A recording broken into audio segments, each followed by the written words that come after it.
opinion. I nearly A swore. very high opinion of me. And there we go. We're live. Hello, everyone. Welcome to Friday Night's Live on the Bench. We're back. What's another week done, Norman? It's just rolled on by. Right, amazing, isn't it? Amazing. I don't know. Absolutely fantastic. So, yeah, we're back. I was going to start singing I Will Survive then. I thought, no, I don't know all the words. I bet you Jim does. I bet you Jim knows the words to that song. Oh, yeah. Of course he does. Of course he does. What song again was that? Survivor? Is it Gloria Gaynor? I Will Survive? Yeah. Sorry, don't know that one. Oh, of course you do. What's that, man? So, as I say, we're back. Bit of a different show tonight. We've got a few of the usual sections. So we're going to have Tim's section, look at all the new kits. We're going to have what we've been buying with Simon as well. Al's section, which Al doesn't know this yet because I forgot to tell him. We're going to bump along. We're going to bump along to next week. Al, is that all right? Fine. Yeah. And the reason we're doing that is because, well, I'd forgotten until yesterday. We're doing our pub quiz tonight. I completely forgotten we were doing it. So we're going to start that around 8 p.m. Hopefully get a little bit of the show out of the way first. We've got our usual giveaway to do as well. £20 UMP gift voucher done randomly through the night. But yes, that's the plan. So we're going to go through what we can, and then we'll jump into the quiz a little bit later on. You can feel free to take part at home. Just don't put the answers in the chat. Please don't. I will put anyone in timeout who puts answers in the chat, and repeat offenders will get blocked. Simple as that. What are they? Answers? Do you know answers? No. Yeah, we'll shit them. Anyway, moving on. 3 people go. Excellent. Yeah, so that's the plan for tonight. So if you're in the chat, say hello. Like I say, if you want to take part later, get your notepad and pen out, and you could win a UMP checkbook and pen if you're lucky. I'd like a buddy prize. Are they blank checks? They are. Blank checks. What do you want, Tim? I would like a little buddy mug. Ah. I wonder what you just said then, Tim. If I'm honest, I really always love that PTK joke.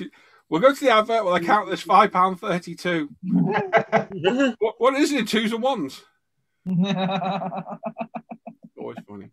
So yeah, that's it. A bit of a different show tonight. We're back next week, and we'll have Dan's section and our section in full. And Mr. Parker will look at the Rally Car GB entries. And with a better look, I might put mine in there finally.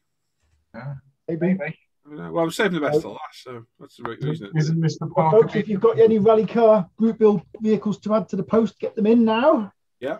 Isn't it? Yeah. There we go. What'd you say, Luke? Isn't Mr. Parker being interviewed next week? Well, I'll be too busy next week. I'd forgotten all about that, Luke. Yeah. Thank you very much, Luke. Yeah, Alan said he was up for that. You're right. Luke. Yeah, no, I mean, if you want to know about boring me, I've got no problem with that. So. Well, we watched Simon on Luke's show last week. So can't be any worse than that. So here we go. If Simon wore his natural attire for where he lives, what are you going to wear, Alan? Shell suit. Shell suit. Are you going to have? I generally do not possess a shell suit. I generally if it's modern day Scally wear, it'd be head to toe black with his kecks tucked in his socks. Yeah. And Reebok Classics. Reebok Classics in black. Yeah. All black. And why do they wear black? So they can't be seen when they're doing stuff. Yeah. Thing is, though, they've probably still got luminous white trainers on up there. No. They've all been nicked. Yeah, that's it. Like I say, if you're in the chat saying hello, let us know you're watching. And we'll have a read of the chat in a minute. There we go. Yeah, speedboat. We can't quite go to speedboat prizes. What about fitted kitchens for 2 people that live? Sam might offer a motorboat to somebody. Right, yeah, you never know, the lucky person. Right, then who wants to read the chat while I sort all my screens out? I'll do that, mate. Oh, no, I've lost everything now. There it is. So, first thing tonight is Brian Windmill saying hi all. Oh, Man at the moment, Mr. Parker saying evening all. Simon Shaw, evening peeps. Luke from Scale Motors in saying bloody early tonight I am. Howdy fellas. Oh, Luke. Dan Croak saying good evening everyone. Hope you are all well and dandy. Not bad, mate. Sean White saying evening all. Gary Ride the Wind saying good evening from down south. All right, Gary. Bigsby James is saying yes, he's on time. You are. hey. Simon Brown saying evening all. Gary Pashley is there saying evening everyone. Bigsby James is saying good afternoon, evening all. Hello, mate. Brian Wimwell's retracted his message. Norman Dennison, good evening, fellow sprue fiddlers. Your weekend begins here once more. Some bloke from Black Rifle Model Works saying evening, folks. Is that with an X? With an X, mate. Yeah. Make sure you've got to point that bit out. It's got to be with an X. Steve is saying good evening all. Auntie Papela, good evening. Oh, sorry, saying hello everyone. Patrick Giva, evening everyone. Mr. McNee, Shells Modelling and Photography, good evening all. Stuart Reed Smith, evening all. Jeff Light, good evening everyone. And Darryl Masters is with us, evening all. Dan Croak is saying unicorn. Gotcha. Claire is saying everyone, hope you're all good. Claire, who said that? Scale Models. Say again, mate. Who said that? Claire. Oh, okay. Challenger Scale Models is saying evening dudes. Hello, Adam. Brandon Drescher, evening guys from Pennsylvania. Good evening, mate. I nearly made a crap Dracula joke then, but you want Ian Alexander saying hi from Braintree, Massachusetts. Darryl saying answers are just more questions. Yes, indeed. Paul Christopher saying hello. Hope are all staying safe. Not bad, mate. Chris the Real is saying good afternoon from Texas. Good evening. Kelly's with us saying hello, crew. Have a great show. Good evening, Kelly. URET saying good evening all. Mr. Jim Clark is there saying hi all. Andy Callis is there saying hi, gang. Hope everyone is doing well tonight. Not bad, mate. Malcolm Plum, evening everyone. Brian Windmill is saying hope you are better, Claire. And Claire's replying bit better, thanks. Excellent stuff. John Stone, Mr. Banana Man's there saying evening slaves to plastic. Have a good one. Evening, John. Bob the Fish, greetings, chaps. And Luke at Scale Motor is saying, let's take a look at what you could have won. I'm not saying the Peter K joke. Because that's not... Why not? Because we're live, Dan. Oh, it's never normally stopped you, mate. I know, but I'm only 2 beers in. Hang on, let's flip it to Si. He just jumped straight in, didn't he? Willie Mack saying good evening, one and all. Gareth Reynolds is with us saying good evening, all. Hope everyone's had a good week. Looking forward to the show, guys, and his beers at the ready. Excellent stuff. Brian saying evening, everyone. Mr. Ian Darthwaite is in saying evening, guys. Evening, Ian. Evening, Ian. Luke Scale Motors saying always a speedboat. Where do they live? Tamworth. There is the most landlocked place in the country. And have a speedboat. Stu Potts with us saying hello all. Hope everyone is keeping well and safe. You too, man. Simon Reed saying good evening all. Volt 20. Hi everyone. Wishing everyone a good start to the weekend. Indeed. Rocking that. RC UK Scale Models. Evening everyone. Hello mate. Hello. Good morning folks. Hey, Mika is saying hello all. Andy Callis is saying hit those likes people. Yeah, we got 81 watching, 34 likes. Jan Loftus saying hi guys, looking forward to a great show. Yeah, fingers crossed. Chunks with us, Southwest Modeler. Good evening everyone. Australia. Cookie baby. Ruth. Richard Thomas saying good evening gentlemen. He's in the wrong chat. Matt 58 saying what's up everyone, happy Friday. Hello Matt. Carl Roberts, evening all. Hope you've all had a good week. Not too bad, buddy. We'll do that now. RC UK Scale Models. Quick question. The UMP burnishing fluid, can it be used on brass parts? Yes. I really should know this question. Yeah. It's either yes or no. Yeah. I've used it on photo etch before. It works on photo etch, I think. Yeah. Yeah. As long as it's not steel. I guess that's I was going to say as long as it's the brass, not the steel. Yeah, I'm pretty sure it does.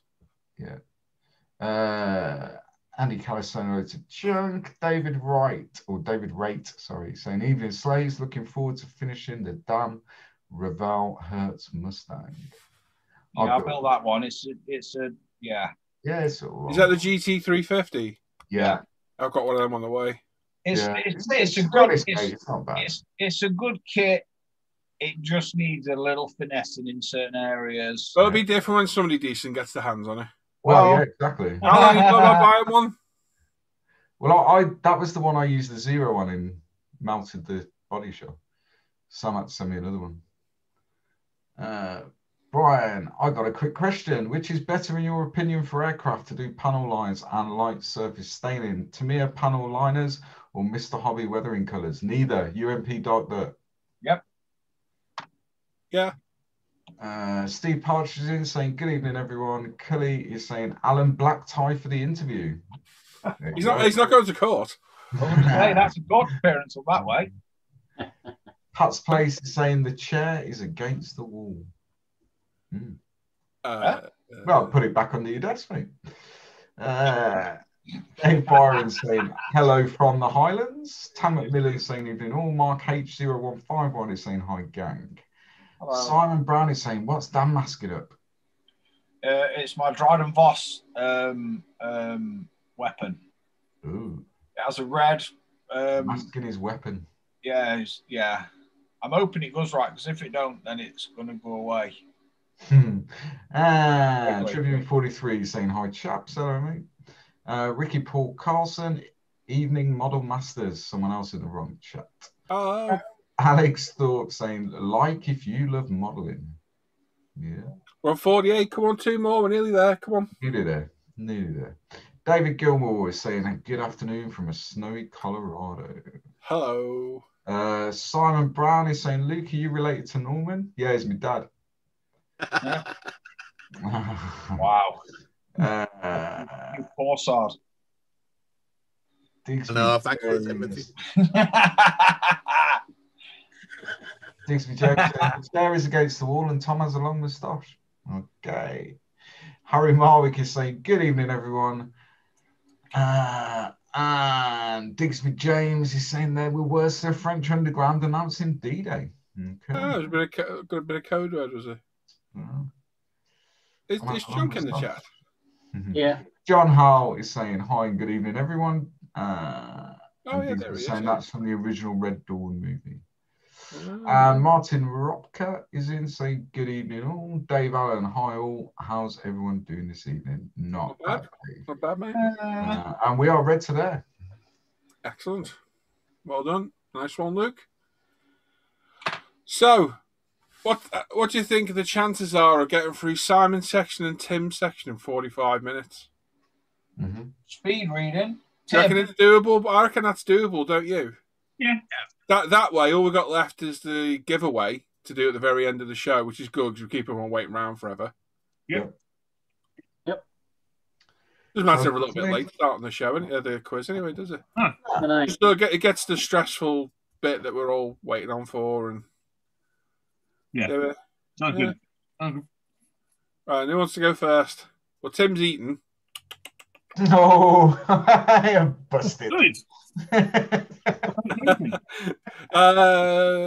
You ready, Simon? Do you want to do your bit? Yeah, I can go if you want. Can we just announce as well that for those who haven't noticed, we can actually see Simon the correct way now? Yeah. Oh, his camera's not reversed anymore. Look at that. It doesn't look really weird because the camera's still in the same place. Yeah. How did you fix it, Si? Were it a software issue or? No. Thank you to Mr. Bretland and Mr. Parker for donating a camera and for rewiring it. I rewired it. Yeah, Alan donated it, Paul rewired it for me. No, it's much appreciated, and it's fixed the problem. So I don't know what it was with the other camera. It was a cheap one off eBay. It did the job for last year, so fine. I've got my money's worth. It bursted your head though, didn't it, mate? It was worse for you guys because from my view, I can see it the right way round, even on my screen, and always have been able to, but you see everything in Russian. No, I'm not. I'm taking my time. But right then, go on, Si. We'll go for your section first. Tim, get yourself geared up, right? Already. Superfluous. Here we go then. Let me just get rid of that. So first up this week, I managed to grab a few kits this week. Mercedes-Benz SLS AMG GT3 and a BMW Z4 GT3, both Fujimi, both 124th, and a Porsche Turbo RSR Jägermeister from Tamiya 124th. Also got a couple of 120th F1 kits from Fujimi, the Williams FW14B and the McLaren MP45, and a nice free Nissan Silvia with a top secret scheme. Not that I think I'll be doing that, but never mind. Next up, we have Luke Ward, who got himself the RA272 in 120th from Tamiya. Looks a great kit, will be built for the Motorsport Group build. Nice one, Luke. He's also got himself some Racing White and the Hot Metal, some Alclad, and he also accidentally ordered some Alclad pigment as well. Very nice, mate. And he got some stock Hot Studio rivets for the R1 engine case and some PE weld lines. Various size fibre optic cables to light up his current build, and also some steel cable and some braided line. He got some ferrules, springs and eye bolts for various detail bits. Some rusty things for the Foose truck. Next up, we have Mr. Alan Parker, who got himself a nice little haul from UMP. That's ultimatemodelingproducts.com. Oh, by the way, LP5's back in stock now. Yeah. Oh, did notice. There's not many. There's about 40 bottles, I think. At least they're coming back now, which is good. Yeah, hopefully it won't be an issue now getting it, but get it while you can. So Alan's got himself a Ducati from Tamiya in 112th, some primers, some LP paints, some storage bins, and the sizes on the bins are all quoted on the site, so they're easy to spot. Some stickers, some Haribo, and a nice little compliment slip. Nice one, Al. Yeah, we had a negative review left this week over the storage bins because apparently the sizes are deceptive. Right. Even though clearly stated on the site, but never mind. Yeah, and shows pictures of all my bench and Lee's. Anyway, yeah, they left a 1-star review for us. He also got himself a few more bits and bobs. So he's got some detail up parts, some decal film, and some AK metals. And are those brushes at the bottom, Al? I can't quite see. They're the HF brushes, yeah. Nice one. Good brushes then. Dan Croak up next. First up, he's branching out. No pun intended, or pun intended as he's put. He got a small diorama set from eBay. Very nice. He also got himself the Fujimi 124th Porsche 911 GT3R. Lovely nice. kit. A Fujimi 124th Mercedes 190 E2.5 16 Evo 2. Very nice. And he got himself the Aoshima Nissan Silvia Top Secret as well. Next up, we have our very own Mr. Timothy Iverts, who got 2 superb kits this week. He got an Eduard F104 ICO and a Kitty Hawk 135th MH. Very nice. What scale's the ICO? Is that 135th as well? No, the ICOs are 48.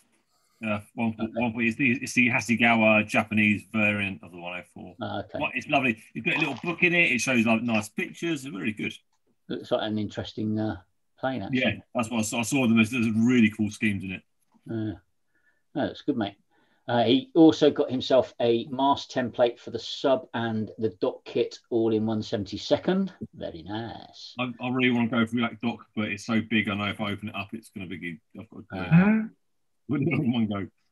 Chop it down a bit. Measure twice, room once. Yeah, that's it. Yeah. He also got himself a little helicopter, very nice, in 1/72 scale from Hobby Boss. And he got himself a great looking 1/72 Bronco. Is that from Academy? Yep. Yeah, good looking kit. And a new release from Airfix, which is the Bristol Beaufort Mark 1 in 1/72. Very nice. Lovely. Really cool. Really like that. Next up, we have Mr. Gary Ride the Wind, who's got himself a donor kit for Eleanor. That's nice, which is the AMT Shelby GT 500. Cool. You got the gravity paint for Eleanor, another paint for Rancher Dan truck build. On its way across the puddle, the Eleanor resin trans kit. Very nice. Stuart Rose is up next. You've got these on Fleabay, the Jag 124 from Revell and a Mustang GT 350 from Revell again. Stuart Rose also purchased one of these great ideas, which is a microscope digital type thing for looking at things in lots of detail, especially good for cutting your toenails. Norm is up next, and he's replaced Sam with what Sam's been buying this week. It's what Norm's been buying. So here we go. Birthday presents and some slight indulgence of his own. First off, we have the ISM birthday group buys, a 1/35th tag hermaphrodite. That's what's in the white box, I take it, Norm? Yes. And next we have the 1/48th Hasegawa F22 Raptor. Very nice. Something that made him laugh, a paint by numbers picture of a tank. Very nice. Looking forward to seeing that done, Norm. Yeah. He got himself from the family a 1/35th Tamiya Char B1 Bis. Very nice. I like that. Bit different, that. He got himself an RFM T34 D30 122mm Syrian self-propelled gun. That's pretty good. Big bang bang. He got himself an amusing hobby ARL 44 heavy French tank. He got himself a Tamiya 1/35th R35 French light tank. It's actually got a gun on it. Yep. What, that bit there? Yeah. Little howitzer. Little howitzer thing. He also got himself a French 1/35th armoured carrier. That looks pretty fun. Tiny.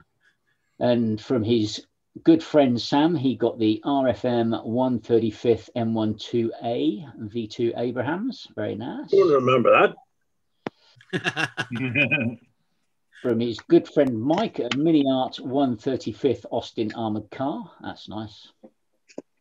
look at that. Some self-indulgence of his own Hasegawa 1/32nd Stuka. Very nice. Stuka. An AMK 148 MiG 31. That's Lovely. decent. Next up, we have Dave Allen. So this week he had a care package for UMP, some Finny sponges, some Finny sticks, some Tamiya cotton swabs, some Tamiya LP paints, and not forgetting the obligatory Haribo sweets. Very nice, mate. Excellent. He also picked up some Zero paints for the AMG build and the Foose pickup. Very nice. And he lastly grabbed himself the 1/24th Revell McLaren 570S from Amazon. That's a nice car and a kit. By the way, nobody could replace me. No, he didn't quite get it. He made a valiant effort, Sam. You've got to admit. I was disgusted. Disgusted. You haven't just got up the stairs now, have you? No, I had to go and get my phone and my charger, laptop packed in. So I was going to whack the thing with a hammer. You had to edit yourself in. Are you on your phone now? Yeah. Wow, your picture's well better. I've got a funny feeling Mr. McCord is going to burn that laptop. The window is open as we speak, Daniel. Good lad, good lad. Sorry, go on, Ty. That's all right.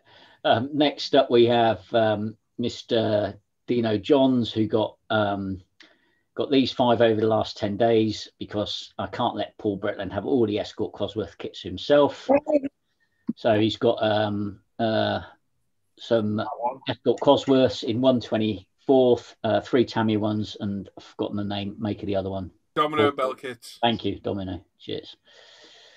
Very nice. Next up, we have Sean White, who got who's doing a bit more kit bashing this week. First up, a brace of Hasegawa 124th Toyota 2000 GTs. They're nice cars, those are. A 124th Revell Mercedes W01. Very nice. The new 120th McLaren MP42C and detail upset. It's cool. Lastly, although cars are his usual interest, he couldn't resist the look of these 148th mini base SU33 flankers. Very nice. I've seen some of the plastic for that. It does look really, really good. It's on par with what AMK was releasing on their stuff. Cool. It's good quality then. Yeah, very good. Next up, we have our very own Sam McCord, who got himself a coastal fort artillery set. 2 kits and one. He got himself an Ostrat Fort coastal artillery sight. Very nice. A German Karl railway transport carrier. Very cool. It's cool. This I like. It's a walkie tanky bang bang pop pop thing. I love that description. Yeah, it's about right. It's about right for it. Cool. It looks so cool. Sam was showing it earlier in the week. It does look.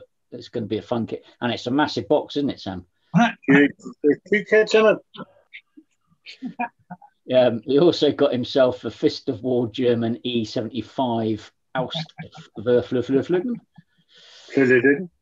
Next up, we have Mr. Daniel Scattergood, who had a small resupply from UMP Towers. He got some airbrush cleaners, some LP paints, some Haribo, and an Enzo Ferrari from Fujimi. I forgot to put the UMP stuff up. Typical. And thanks a lot. Sorry. Next week. Answers their new shoes for James. I was going to say, since you mentioned the LP 5 paintball, I think 10 have already sold already. Not surprising. I know 4's definitely coming to my house. None's coming to me. I've got a dozen of them. Yeah, you just keep hold of them. Next up, we have Mr. Dan as well with a novelty light for his cave. They look good, Dan. There's quite a few man, I love Caddyshack. Yeah, that is good, isn't it? I thought it was Groundhog Day. Don't be silly. Next up, we have Mr. Luke Carswell.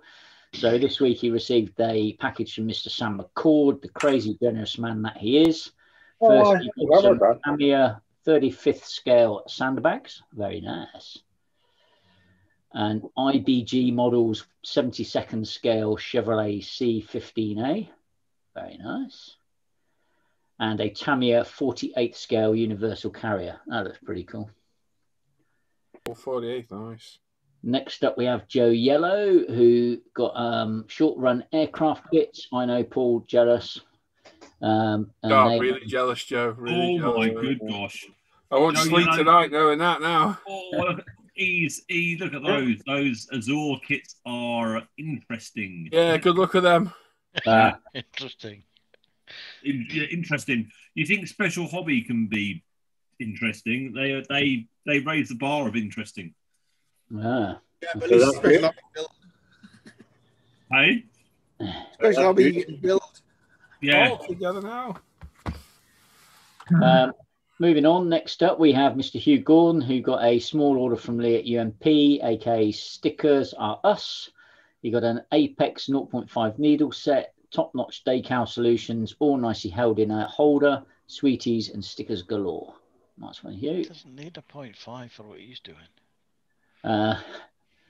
He obviously thinks he does, Al. Stuart Avery's up next. He got a couple of additions to the stash. Border Models 135th early production Tiger 1, which looks a lovely kit. And the Zvezda 1 to 144th Boeing 767-300. Have a great weekend at the bench, gents. And you, Stuart, and you. Stuart Reed Smith's next. This week he's gone to the dark side and collected a few import casts from the land of the rising sun.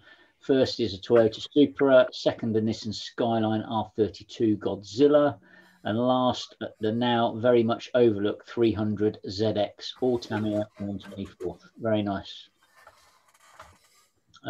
Next up, we have Ian Douthwaite, who first off got a few bits from UMP. So he's got the new pigments. Very nice. He may have decided to dabble in dioramas. So he's got himself a dot with stairs from Italeri. He's also got himself the Italeri Ford Escort with an aftermarket X-Pack body shell. Very nice. That's not from Reggie model by any chance, is it, Ian? Remember that one I had, Sam? It was terrible. Oh, that was awful. Full of holes. Yeah. And finally, got an unboxed grey Fergie from Fleabay. Nice one, mate. Cool. Cool. Dave Maddox up next. Well, they finally arrived. His Disbase Ariba sanding plates and sanding sponge sets took a couple of weeks to get here, but great quality. I think I'm turning into a Disbase hoarder, lol. Plus my purchase of the week, Lego The Child, total indulgence. Very nice. So this is Disbase bits and pieces. And there is Grogu. Very nice. That's what it's for. Next up, we have Claire Smith, who picked up a Tamiya 124th Porsche 911 GT3. What colour are you going to do, Claire? Jamie Rock got a 2-in-1 Ultra Harder and Steenbeck airbrush with 0.4 and 0.2 nozzle set, courtesy of his wife. Very nice. Can your wife buy me one, please, Jamie? Watch that colour jump out halfway through airbrushing now. Yeah. Next up, we've got Auntie Pekela, who got some Studio 27 decals, and I can't quite tell what that is on the left. It looks like something for an armoured vehicle. Luke, any ideas if you can see it? It's mass set, isn't it? Okay. Is it Jay's work mass set? Yeah. Yeah. Yeah, I can see. Yeah, now you said it. Also got some Studio 27 decals for the Toyota GT1. Very nice. There you go. J-Works Camo Masterman Tiger. Sorry, I should have read down. Some piping cord from Model Factory Hiro as well. And some IPA for cleaning fingerprints off before painting. Very nice. Next up, we have our very own Ben Vizio, who's joined us in the Hangouts recently. Quiet this week on the kit front, just one 148 Italeri Apache, first heli, but should be interesting to do. Nice. Cool. That is it this week, folks. Oh. Excellent stuff. Well done. Some nice hauls there. Yeah, nice stuff. Tim?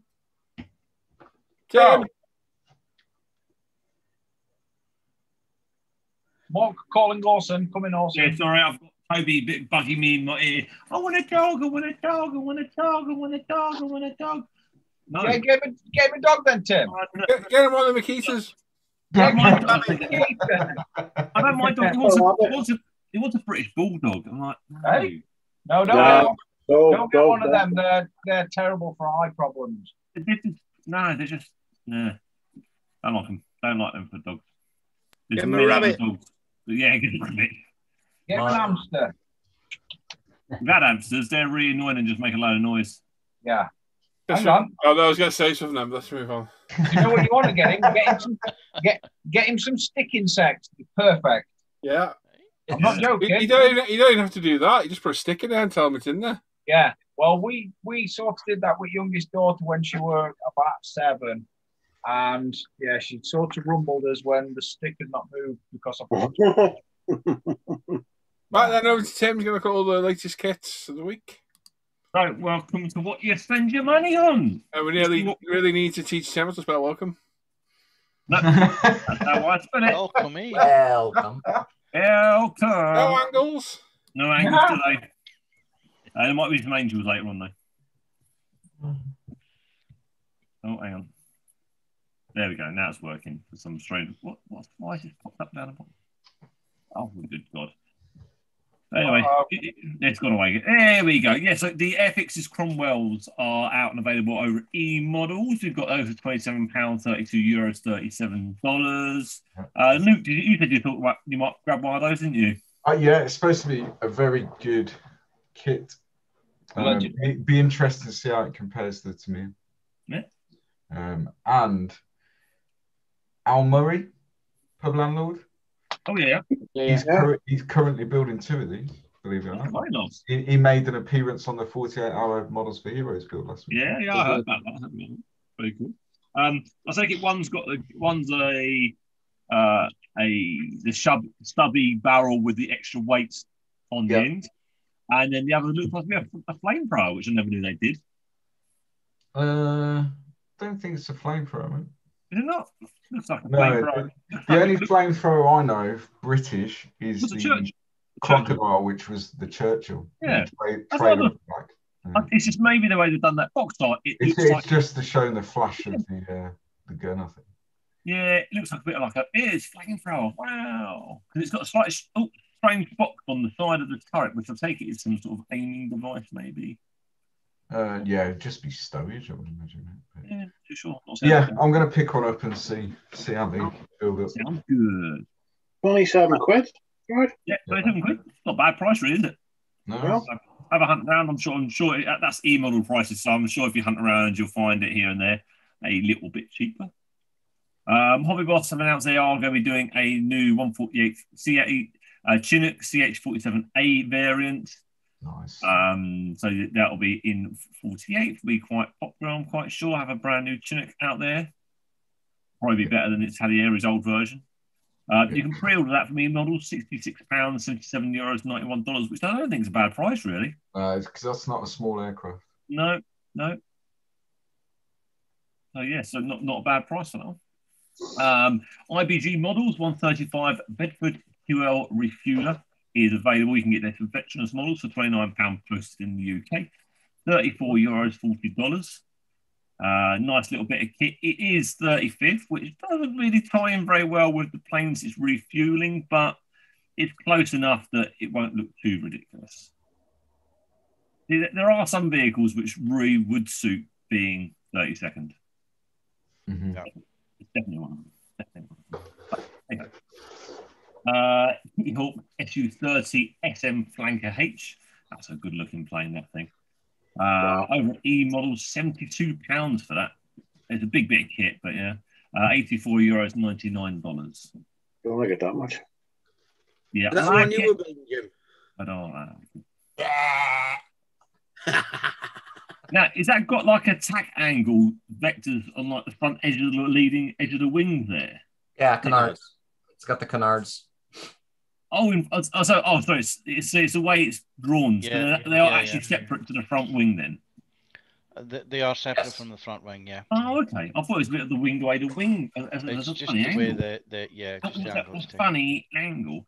Yeah. They go right there. Oh, okay.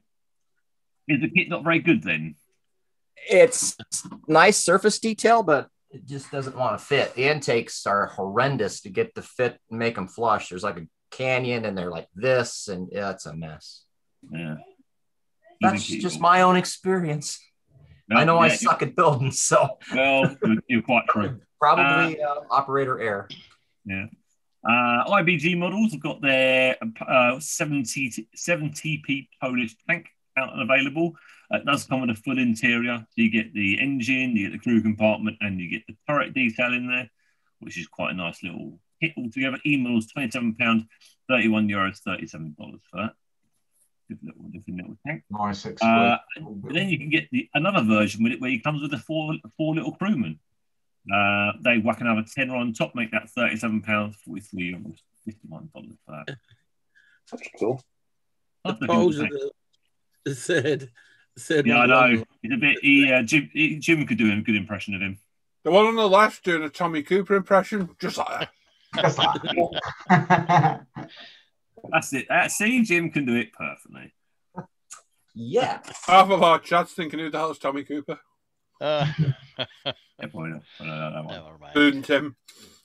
I know who he is. I never really watched him, but I know who he is. Yeah, we haven't seen Tim's face for a while, have we? Oh? You know what? He used to wear a fez. It's like randomly every now and again it suddenly appears out of nowhere and then just vanishes off to the void of the house, like a lot of other things. Yeah, so Kitty Hawk's 135 MH and SH variants are now all in stock in the UK. You can get veterans models £95 posted in the UK, €111, $131. So I've got the Seahawk top right there, and I was amazed. I thought the boxes wasn't that big, and I was like, oh, it's a lot of money for that. And then I opened the box, it's just sprue after sprue after. And I was going to start taking them all out and realised if I don't put these back in the right order, this is never going back in this box. I sort of like left it alone for another day. But yeah, that's a huge amount of plastic in there to build that. So you get Hellfires, you get torpedoes, you get depth charges, you get machine guns on the door, you got the fleur for the front end for it, you got the radar on the back end, and then you got 5 deck options in there. For some really good looking helicopters in there. So these are, I think they're well worth the money. Hopefully it fits together as good as it looks. What I hope. For the HH60. Yeah, they're cool. I'd say well worth the money. Well worth the money if you're looking at getting one. Yeah, it does look to be. I think you'd like it, Alf. You'd like it. Yeah, I think the other versions of this type of kit, this helicopter, are well over £100. Now, the only one downside I could see to it. So in there, it does show you that it can. It shows you to have the tail rotor fold, which shows you how to do all of that. No problem. And then it shows you the parts to fold the main rotor backwards. But at no point in the instructions does it show you how to position the blades folded. Okay. Nothing. It just shows you, here's how you build them folded out. And then right at the end is a picture of it showing you which parts to use it folded up. But it completely skips out the part to show you how to position them when they're folded. It's like, well, maybe when you're building it, it starts to sort of explain itself. But yeah, it does seem like they've missed out a bit of the instructions. Simon Brown in chat says his went together, no problems at all, with no issues. Well, that's good to hear. That's good to hear. I was always tempted with the Black Hawk because of the refueling probe, because it does look really cool.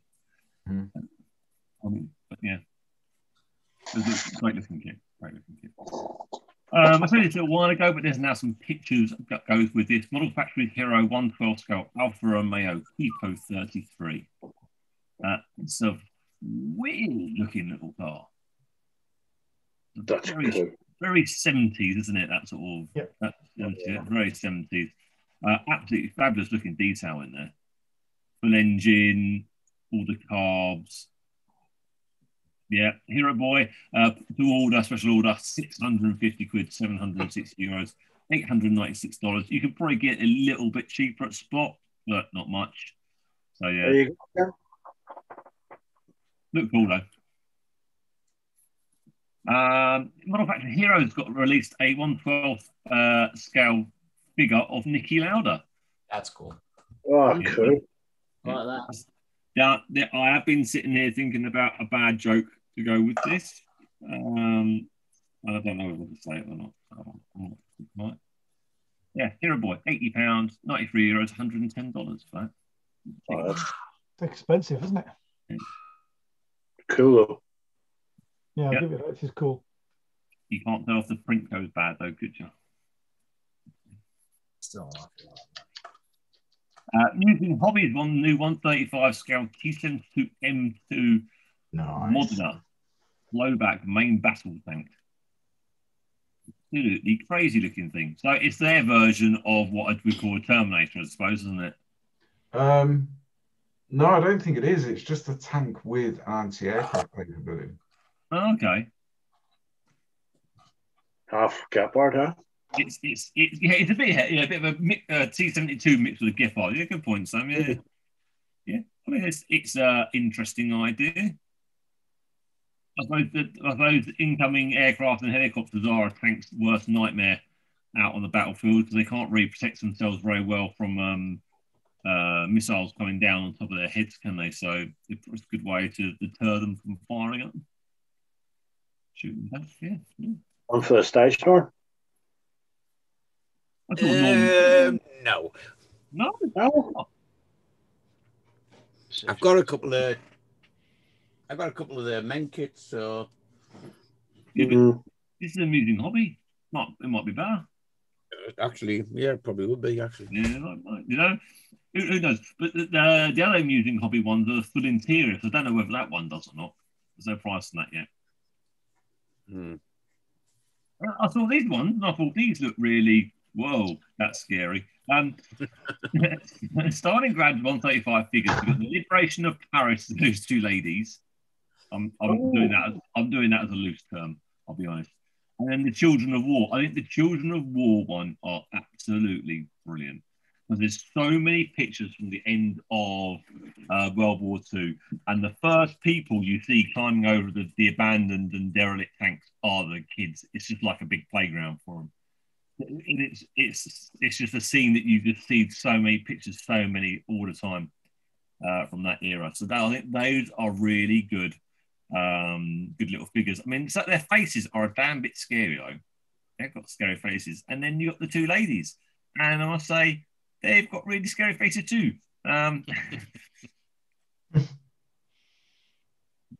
I would keep moving to the next town if they're waving at me. I must say.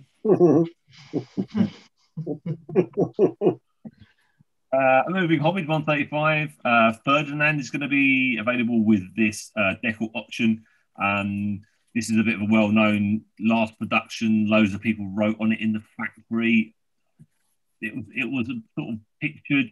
I don't know whether I never really knew the history behind it. But Dragon released it years and years ago in a white box. Tamiya released one as well, didn't they? Who did? Tamiya.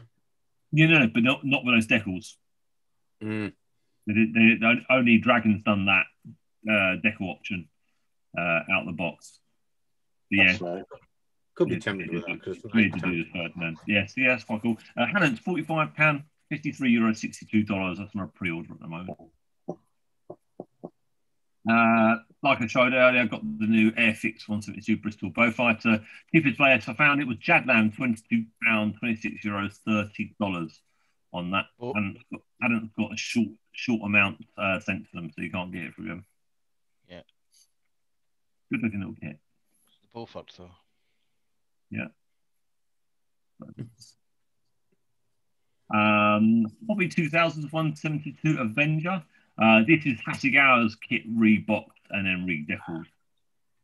£19 each for Hannon's, €22, $26.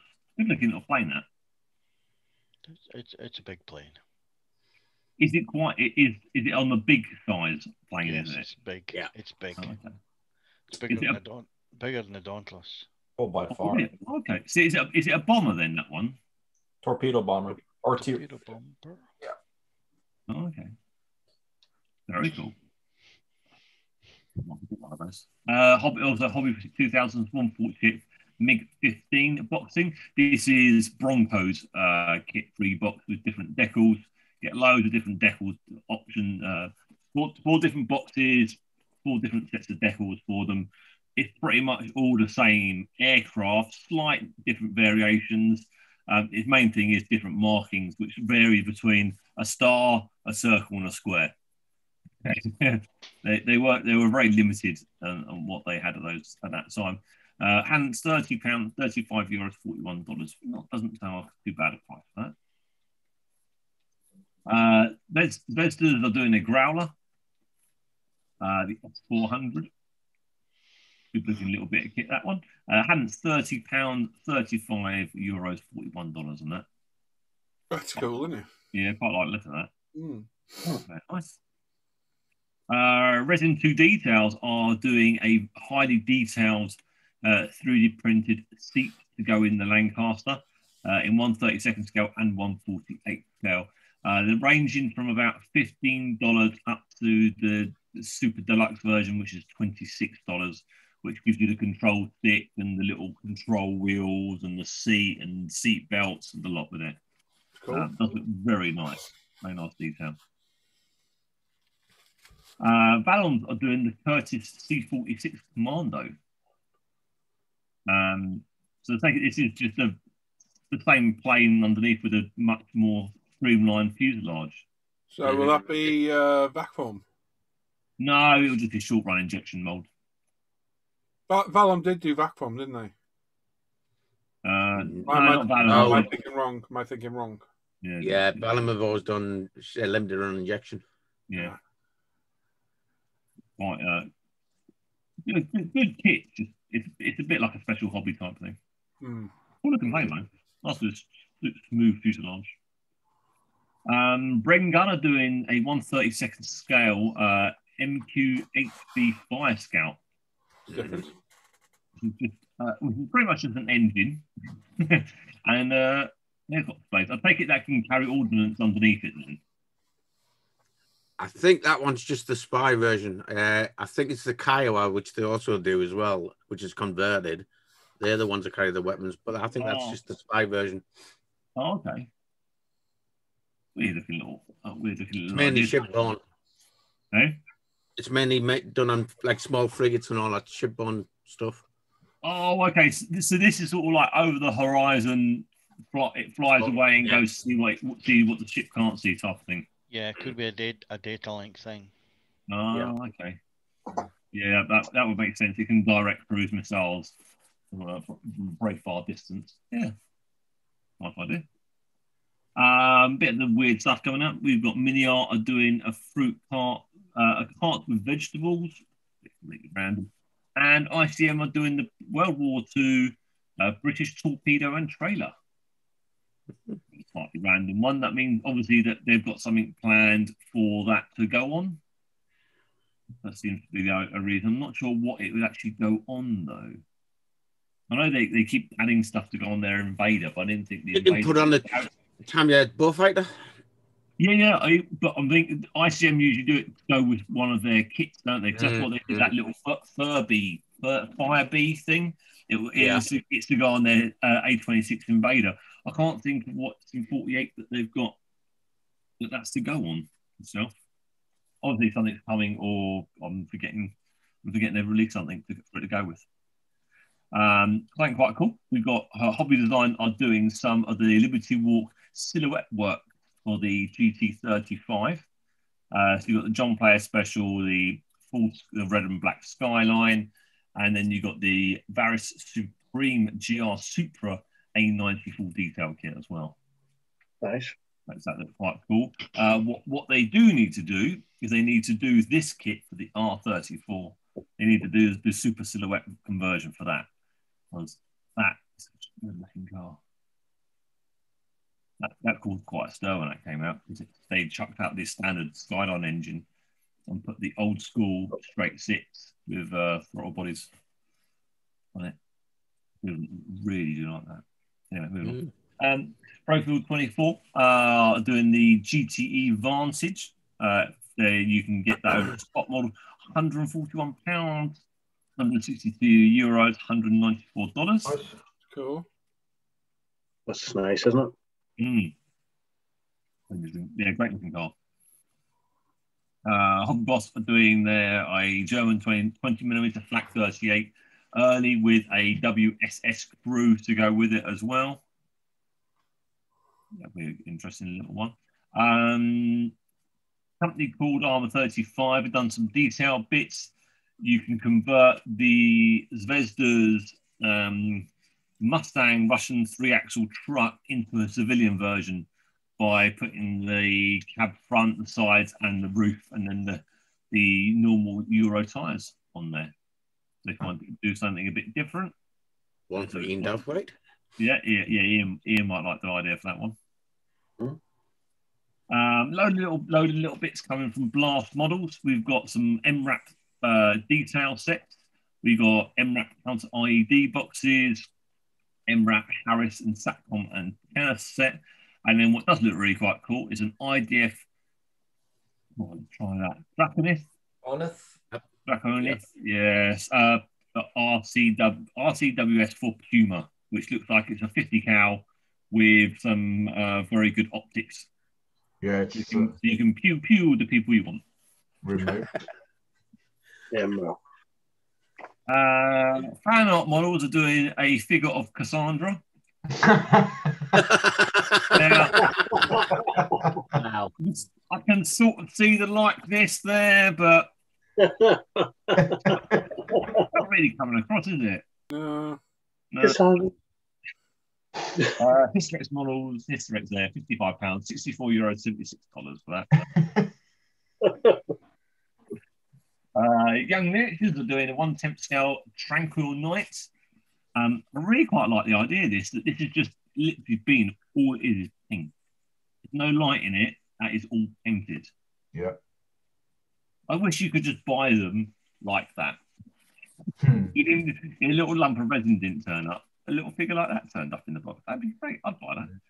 £46, €54, $64.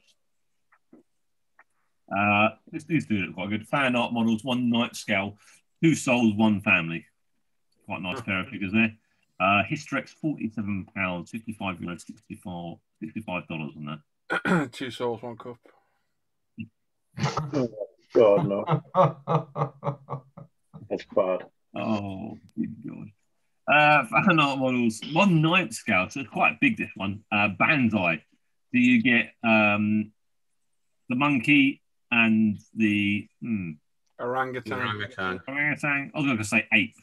Anyway, let's go orangutan. Yeah, quite cool. Not cheap, £90, €105, $124. That one. That's going to be quite a big bit of resin there. Eduard 162 MiG 21 combo. I'm not even going to try and pronounce that. You get 2 kits and a load of bits and bobs in 30-second scale. Balance £42, €49, $58. That will come down once that's released and out and available. Also, their Mark 1 early Profit pack, 48 scale. I think it's £28, €32, $28. What I was having a good look at it. What I can't work out is if you get the crew in there, because I knew they used to do a crew in 48 scale lazing around. So I'm not sure if it's actually in that boxing. I'd be surprised at that price. Yeah, that's what I would have thought. That's what we need, not the Spitfire. Yeah, more Spitfires. Yeah, well, at least they've done them all now, maybe. These are a lot more interesting. Model collects, secret projects. I quite like all of them. They look really quite good. Yeah, mix of 38. Mix of 48 from 72nd scale. Yep, really quite like them. Very nice. That's cool, aren't they? More Fist of War. This is the E100 cans of Kubelwagens, 10.5 centimeters was willing. That's a bit of mean tank. This one's quite shocking. Revell's 1/9 scale Kubelwagen. So this is their premium edition set. It comes with photo etch, and I'm taking it comes with a wood floor for inside, and it's £171, €200, $135. I mean, yeah, wow. They could have got someone to at least paint it so it looks interesting. Wasn't that originally? What have you got in there? What's in that thing then? You get all the PE, don't you? Yeah. And you get the actual wooden floor. And I take it you get a bit of material for the roof as well then. It's a lot of money. But I'm saying, wasn't that originally a dragon kit? I was thinking that. I did think it is. They were the old. These were for their old figure range, weren't they? No, they're 1/6. Only 1/6. Oh, these could be old Esky. I think it was Esky. These Reeboks. But I say this goes with their bikes, doesn't it? 1/9 bikes they did. Yeah, I think they're Esky. Off the top of my head, that thing's 40 centimeters long. Mm-hmm. It's good size. It'll build up a nice chunk. That'll be a really good kit. It's just wow, it's expensive. You wait around, you'll get it down a little bit cheaper, but it is going to be one of the expensive ones.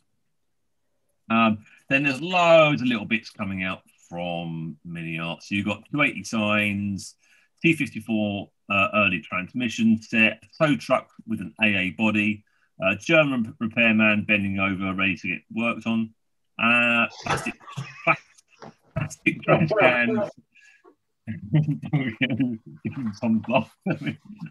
His contact lens. Yeah, sorry. A Bulgarian Maybach. I mean, that's the only Maybach I'd ever be able to afford. and a T3485 from plant 112 of the spring 1944 Wagerman pot. And that's it. There you go. Look at that, 8 o'clock on the nose. Hey! See, planned that. I planned that. I did. I dragged it out and speeded it up when I needed to. Phenomenal. Isn't it? Well done. Yeah, you are correct, Paul. It was Eshy kit. Thought it was. In 19. Yeah, 1976 it first come out. Yeah. I mean, you probably can't get that kit anymore. So there will be a lot of people wanting it. Just I always remember the original Revell kits being on the top shelves at Model Zone. They were always up there. Yeah. Right, then there we go. So all we've got left to do is the giveaway. But for the next, however long it takes, we're going to have our pub quiz, aren't we, Simon?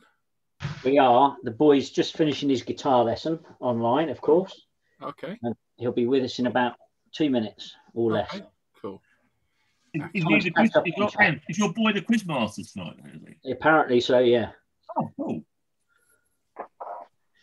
He volunteered. I've dropped them 50 quid for the answer. If only somebody had something to pimp for 2 minutes, that's happening tomorrow about 3 p.m. Oh, the racing's on. Oh, yeah, the racing's on, yeah. Well, the racing's on. talking of which, there is a rare appearance in the chat from Mr. Sharp. Yeah. Yes. He's in the chat. So, hello, John. Yeah, tomorrow, 3 o'clock on my channel, Black Rifle Model Works with an X. There will be a live stream where I will be interviewing Mr. Sharp from Sharpie's Models and Aquatics. So 3 p.m. GMT over on my channel. If you haven't already, go and subscribe, and then you'll get the notification when we go live. Yep. There we are. Can we ask him some fishy questions? You can ask him whatever you want. Oh, sounds good to me.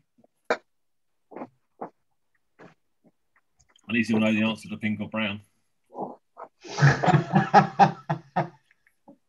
Who doesn't know that?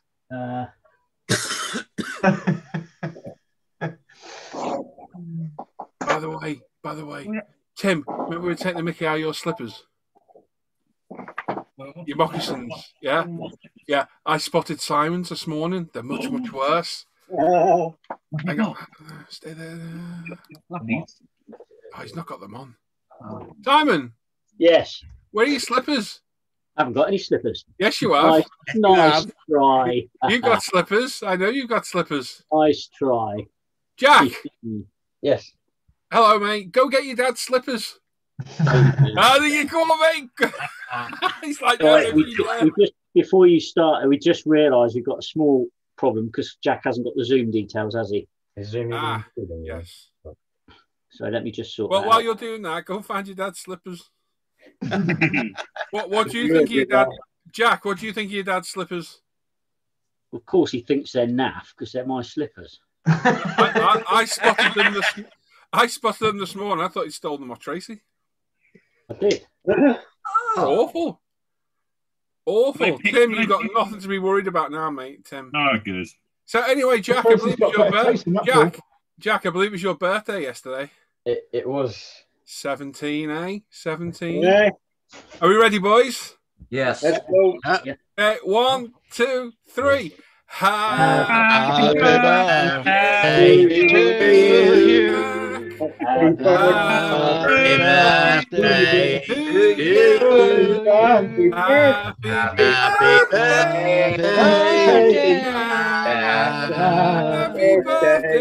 birthday. Showbiz.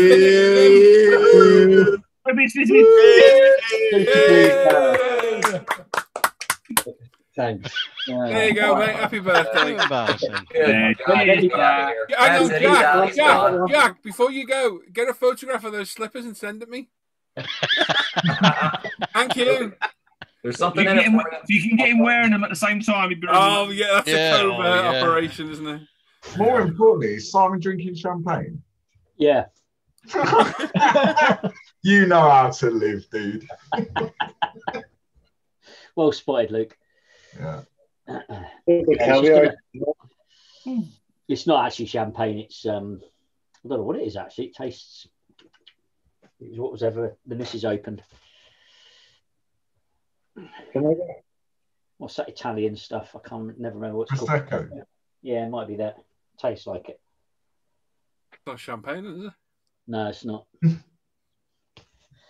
You're used to Bollinger. Oh, Hey, really? he's telling the truth. Who, me or Sam? No, he says it's Bollinger's. Never mind. And some fell on stony ground. Yep. It is. Well, it's good to get the birthday song tonight. Oh, we're supposed to have sung it for somebody else. Yeah, but he's out hoovering. Yeah. Yeah, what? Winching. Hoovering. He's not out because if he was, he'd be committing an offence. He's tucked up at home with his slippers on, minding his own business. As long as they're not like Simon's, he's all good. Didn't know the mugs were open. Darryl says he's drinking Blue Nun. No, it's definitely not Blue Nun, mate. That's for sure. Can't stand the stuff. Blue Nun. Which proves you've tried it. Huh? Which proves you've tried it. Yeah, when I was about 17, and it was the cheapest wine in the shop. He's probably had Buckfast and all on him. Hey, it's not wrong with Buckfast. Bottle of Bucky around with the pictures to tell me. Oh, Buckfast. Not that I've ever done that. I did buy a girl a bottle of Buckfast once for a reason, but I'm not going to that. Yeah, you just stuck with Baby Sham, didn't you, Sam? I did, mate, yeah.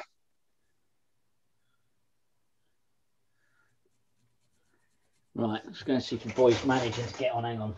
Oh. Let me see what's on. You on, Jack? We will get a picture. We will get a picture of those slippers. Were they really bad, like grander ones? No, they were awful. They look like the kind of thing your nan knitted for you.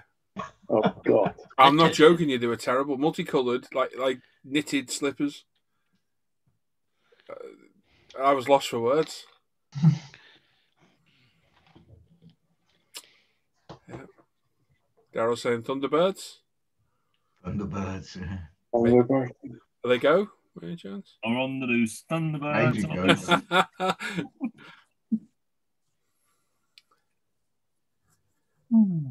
Peter's asking, even all, how is the best way to achieve 1/35th Mickey Mouse camouflage on British World War II vehicles, either with masks or without them?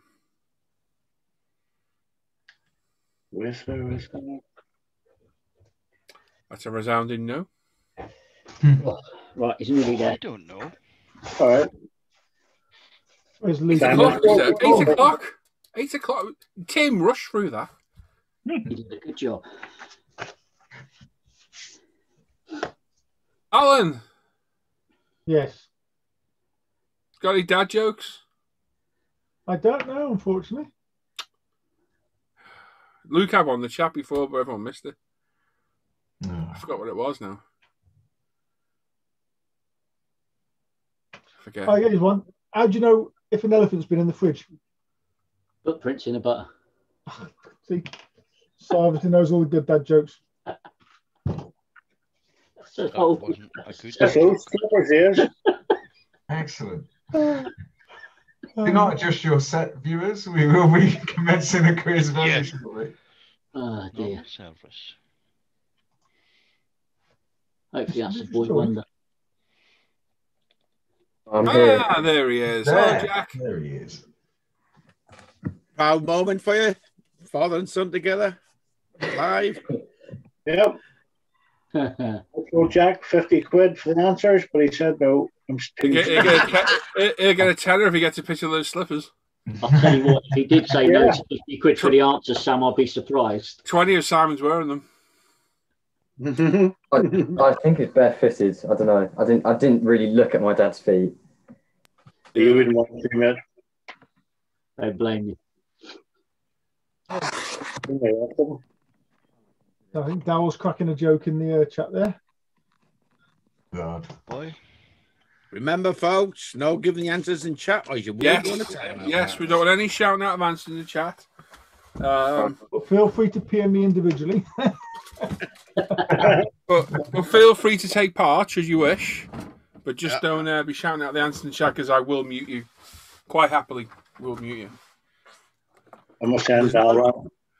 There's no chance. I got 7. Paul, is that before or after you've written down the answer that they put? I'm not commenting on that. Oh, it's a quiz by Jack. See, Yeah. Tim, this is how you do it. Look. Look at this. Oh my goodness. Jack, hang on, wait, Jack, you're on a regular slot every week doing new kits. Look at this. This is brilliant. I can't take credit, to be fair. It's generated. Oh, it is as well, but this is awesome. Start the quiz. Let's just look at this. Yeah. Right, I'm going to hand you over to Jack now. Jack's going to be our quiz master tonight for our pub quiz. Like I say, feel free to take part in the chat. At home, don't put any answers in the chat. If you put an answer in the chat, you're getting a timeout. Be warned. Okay? Over to you, Jack. All right, so just a couple rules. I've got 5 rounds of 10 questions and then a final round, which is worth, it has 5 questions, 2 points per question. Each question, unless stated otherwise, is worth 1 point in the 5 rounds. Please don't cheat because it sort of ruins it, and try and enjoy my quiz. Thank you. Jim, don't be cheating. Okay. Hint as well. Make sure getting quick enough on Google. If you don't pay attention, then you may have lost. Yes. Excellent. Name the Magnificent 7. Sleepy, bashful. Go on, Jack. Jack, unfortunately, you're going to get this all the way through, mate. I've got a Rolex highlighter that you might want to remember. Music. So what I'll do is the questions will appear one at a time. I'll give you 30 seconds to answer each question. And then we'll go on to the next question. Okay, mate. Your first question. What is the name of the Beatles' first album? And your Is Rudiger got a capital R? You what? Yeah, right. Never mind. Just ignore. Shut up, you. No, I'm going with Beatles. The best of the Beatles. Sorry, the very best of the Beatles. I haven't got a bloody clue. Yeah, right. At least we've got a local band.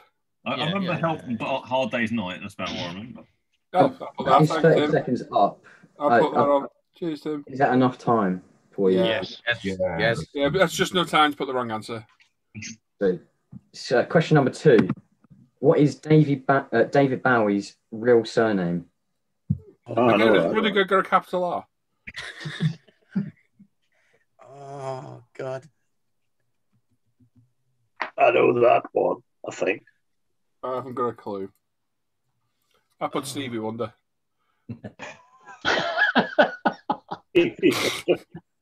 So Wonder. Yeah. Oh! I got a sneak peek then. I got a sneak peek. Right, I've got those answers down. Sorry. It doesn't matter, Jack. You won't know the answer. Everyone's blind, so it's all good. You're quite right. Stevie Wonder is. Has he got a kind face? Name down. Our third question is: who headlined at the 1991 Monsters of Rock concert at Tush something rather Moscow, which attracted over 1.6 million spectators? Right, I'm just going to put Strowman into mute on. Thingy, you're going in timeout because you're shouting the answers out. Oh, no, you're not. Hang on. No, hang on. No, he's not. No, he's not. You'll be back in 3 minutes. Get the right answers. Who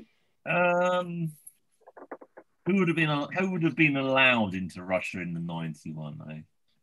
Well, this is just before the collapse, so they didn't have much control. Exactly. So there wouldn't have been very many of them allowed, isn't there? Oh, that is your time. Question number 4. What was Mozart's last piece before his death? Who? Mozart, mate. But the little kid that played the piano. Short one? Yeah, it's a short one. Did he choke on the jigsaw, did he? It was the rattle that did it. Your geriatric jokes are sort of going over my head a bit. Wow. We said peace and jigsaws. I mean, really? How dare you? Oh. Charge I expect everyone to get this one right because we're all to speed on Mozart in here. Your question number 5. Who was the UK's first Eurovision winner? Oh, I think I might know this one. Just a little bit. What's Eurovision? A little bit more. What's Eurovision? It's the one they held in Washington, Jim. It's the one that Australia takes part in. Even though it's a diving competition.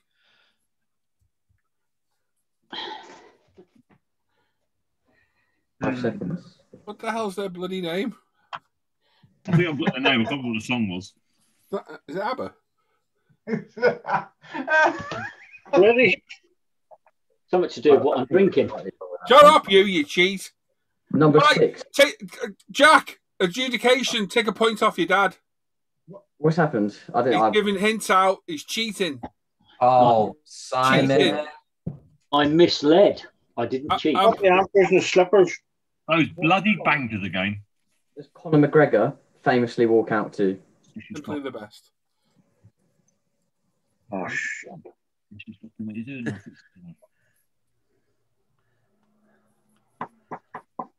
Who sang It's Raining Men? Barbie The girl. Weather Girls. Barbie girl, that's it. Barbie girl. Oh, wasn't it? Girl. In a man. Oh no, hang on. Oh, right, said Fred. Can I just say in the chat, while you all think you're funny putting answers, you put the answers in the chat, you go on a timeout. Because I haven't got time to sit here and figure out whether it's true. So you're instantly put on a timeout. That's you, Sharpie, and you, Daryl. Want to try your luck? Keep doing it. See how far I go. Oh, dear. Question number 7. Well, that's Where'd it easy. come from? Well, that one's I easy. know That's this related to the other question. Britain. Close enough. I mean, I think. Washington, D.C. That's it. Take another point off him. But that's not a country. With the unicorn. Unicorn. Start him off. Don't start him off.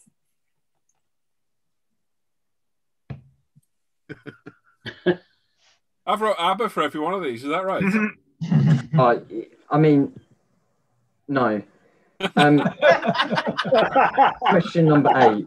Hang on, can I just say, when you get 5 seconds, Simon, you might want to explain to Jack about me. He knows, don't worry. Oh, does he? Okay, that's Or good. not.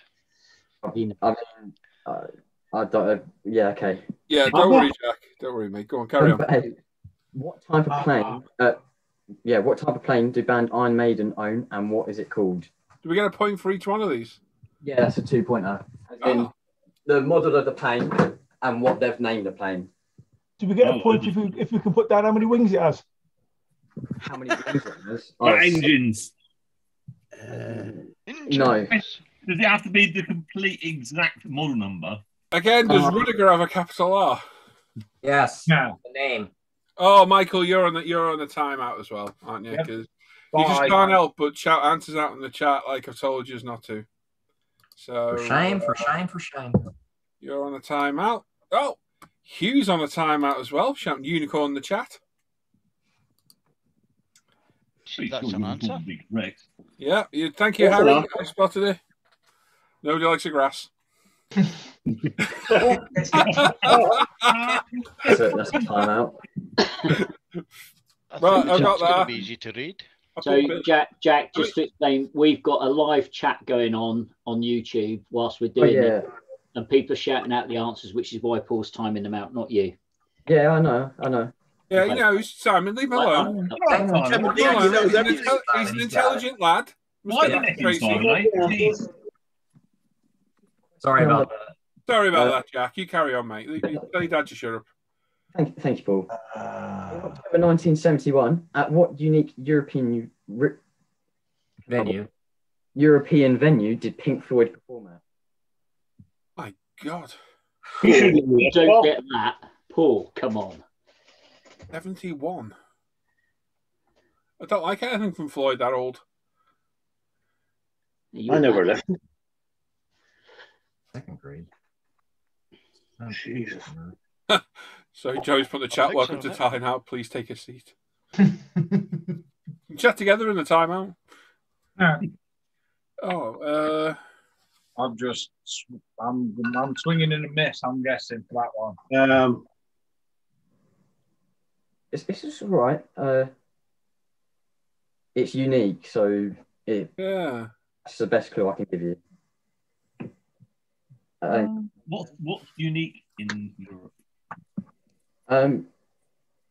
No hints, no cheating. No, Jack, ignore Tim. Yeah, anything that Tim says, just ignore it. Okay. Tim, it could be the Taj Mahal. Question number 10. At the 2017 One Love concert, a member of the crowd became viral. What profession was this person and what were they doing? Well, that's open to interpretation, isn't it? Yeah, when you did viral first of all, I thought they became ill. Now, if I put fluffer and fluffing, yeah, they count as two separate answers. It's a profession. I've checked it out, and it's what they're doing. To be fair, when you see the answer, you're probably not too far away. Oh, you know what? Hang a minute, Simon, your son knows what fluffer means. Yeah, he's 17. He's got see what the answer is now, more importantly. Yeah. That's two of us. So, sweet answers. I'll just go straight in and rattle them off. How long do you take this 10th one down? Oh, we're doing the answers now. Okay. Yeah, we'll do. Okay, that makes sense. I'm going to take a tally of everyone's scores. Okay, right. That's there was three people in that thing. Oh, there was three people in that question. So, number one, of course, first album with the Beatles was Introducing the Beatles. I put the Hard Day's Night because of you. I thought that would Please Please Me. Hang on. I actually did think it was, and I knew it was their name was in the title. I've written Beatles. Does that count? No. That's one word, and there's three. All right. I thought the Beatles' first album was Please Please Me. Not according to Google. And Google's right, Dan, to shut up. Do I get a third of a point? For question I was 8, wrong because of you, Tim. Sorry. For question 8, I've got Boeing 747, but I didn't know the actual name. So how many points do I get for that? We haven't even got there yet. Can we work for the bloody list? I'll go through the. Leave me alone, Alan. Go on, Jack. Carry on, mate. So, question number 2. David Bowie's real surname is Jones. Yeah. Oh, surname. Yeah. I was way off the answer then. Quite I actually put Smith, ironically. I actually did put Stevie Wonder. Number down instead of Jones. The band formed are AC/DC, Metallica, and Pantera. Do I get 1 point for Metallica then? I'm going to say I got Metallica. I didn't see it said 3. I just thought it said 1. I said a point for each band, so. I didn't read it properly. My bad. Pay attention. What's Panthera? It's a band. Panthera's. I've heard of Pantera, but I haven't heard of Panthera. Oh, shut up, Jim. It's not a state. That's a tribute band. That's the Russian version. Go on, carry on, Jack. Mozart's last piece is Little. Yeah, of course. I was so close. I put Jeff. I mean, you're quite far away, so I won't give you that one. Number 5 is Andy Shaw was the first British or UK Eurovision winner. I was close because I definitely didn't put Bucks. Bad Brotherhood of Man. Conor McGregor walks out to the Foggy Dew. I woke up a few times in there. I just wrote some Irish music. Does that count? It's Irish, but no. Number 7, of course, Abra from Sweden. Yay! Got one. I got one right. And 3 right. Oh no, I've got 2. Yep. Number 8, the plane model is a Boeing 747, so you get 1 point for Boeing. What? Yeah, I got that. I always second thought it port. was I got 4 points in. What was that? I got 4 points on it. Thought it was only 3, but you get second one for the name. No, just 1 point for Boeing 747 and then another point for Ed Force 1. I got Air Force One, but You I see- thought you were 737. I got the Boeing 747 right. I forgot Air Force One, so I put Billy. I thought you were a 737 with all back seats took out. I'm not being picky, but I'm sorry. I'm going to have to mute. You can Google it. I'm going to have to mute for a minute because I've just seen that final answer on number 10. oh my good lord! How's that close to what I said? Does Jack know what a fluffer is? I thought a fluffer was a paedophile, to be honest. But No, it's not, Jack. I'll explain later, mate. Yeah. Wait. To make it less embarrassing, Jack, just Google it, mate. Don't have your dad explain that one to you. Is that something I want on my search history? though? Or Jack, if you want a really interesting look, ask your mum. Good, thanks. Or Jack. Number 9 is the Pompey Amphitheatre. They played in 1971. You know what? I was trying to think, and I put Coliseum. No, I did as well, Paul. I thought it was that. No. I put the told you Eiffel this the Tower. other night. So it wasn't Stonehenge then.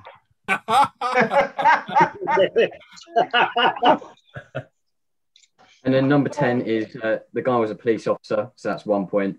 And the second point is that they were dancing with children. So maybe he wasn't. That's scary. 4 out of 10 in. Okay, now Martin's querying us, and it's a B757. Yeah, he's got the kit. He's got the Revell kit of it. Okay. I'm going with Jack's answer. Just leave Jack alone. Me too. Yeah, I'm you're going wrong. right. You're Jack's wrong, right. Martin. Be quiet in the chat.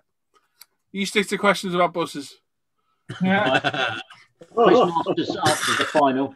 Jack, are you keeping It track says on of here, the answer, Ed the Force scores 1 I'm is a reading out? 747. I'm with you, Jack. I'm with you, mate. Yeah, but Yeah. me and Sam have got your back.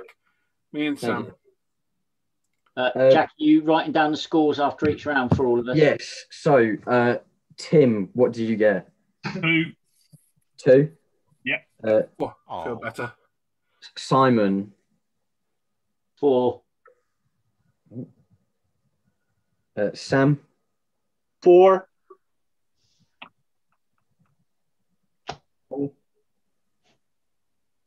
Paul. Oh, sorry, maybe we'll do my own then. 3. I don't care if we're getting nothing else now because I got 4 points. Alan. 2. I mean, what a shame. Hey, I'm halfway to being as good as Simon, so that's good enough for me. Yeah, I'm claiming that as well. Yep. Oi, Right. come on. That's not with you now.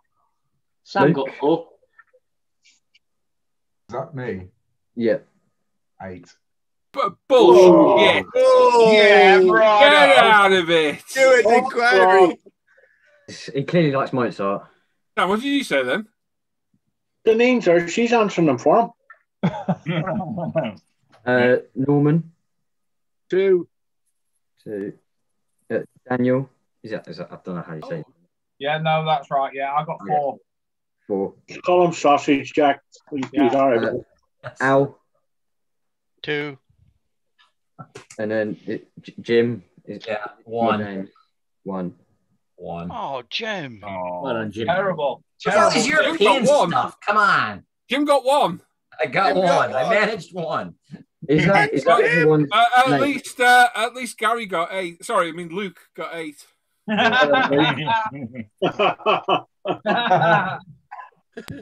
Did I say everyone's names, by the way? Yes. For those correcting the answers in the chat, I'll be honest, nobody cares. Quizmaster's word is fine. Yeah, Yeah, sadly, absolutely. it is. We do appreciate your input, but nobody cares. No. Round Go on, Jack. Round 2. Oh, sports! Yeah. I didn't say motorsports, though. Let me guess. More cricket. Worse than this one. Will he It get was all one? about yeah. cricket. Oh no!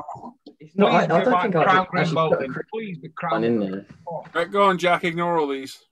Oh, Ed. So round 2 is sport. Question number 1: what team does Jurgen Klopp currently manage? Oh my Oh, God! that one. I know that one. Oh, I know that. Oh, I do. I've got a pint. He plays the harmonica, Jim. Oh, okay. And he's in sports. Yeah. I'll not tell you how he plays it, but he plays it. Blue Vein Piccolo. Is a unicorn show jumper? Yeah. Whoops. Question number 2. In 2020, who did Lewis Hamilton equal for the most Get one. titles? 2020. The most wins, is it, Jack? Yeah, no, most F1 championship titles. Oh, right. You've heard us go on about it enough, Sam. I'm sure you know that one. I was going to put down Tim Ivets. No, quite right. Oh, quite right.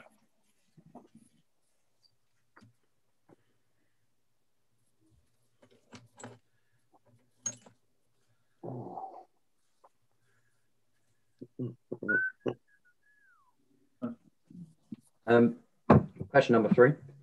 What is Usain Bolt's record 100-meter time? And I'll give you the closest win. So at the end of the round, I'll get everyone's answers, and whoever has the closest gets the point. We do this in seconds. Yes. How many seconds are in 3 minutes? I get second. He passed me at the last 10 meters. That's fine, though. Sam lost his footing on the last stride. Yeah, tried to trip him up. Burns himself on the ribbon. Start. Yeah. Give me a 99-yard head start. I'll still get burnt. He couldn't break the ribbon. 4. Who has the most Olympic gold medals and how many? Oh, God. Just to make that clear, because some of you missed out the 2-pointers. So it's What's his name? And how many I've got. Oh, no, it's not him. I'll tell you what. No idea on that one. Oh, I know. There better be some hang glide ones coming up soon. Is round 3 about knitting? Because I might do even worse than that. You'll be all right. We know you're better than that. You can't pull the wool over our eyes. Well, that's what Tony's doing tonight, boys. Tony's pulling the wheel over someone's eyes. It's called Daisy with 4 legs. Oh, question. Cracking set of others. Question, Master. Yes. On question number 4, is it 1 Olympic Games or total Olympic Games? Next to us, it's most Olympic gold medals. Doesn't mention the games, Jim. I can't hear Jack's answer. It's their total gold medals over their career. Gotcha. Thank you. Otherwise, it's say in one thing. With the Americans. There's always one, isn't there? We're always Question number 5. You never know. True or false? Ultimate frisbee is an international sport.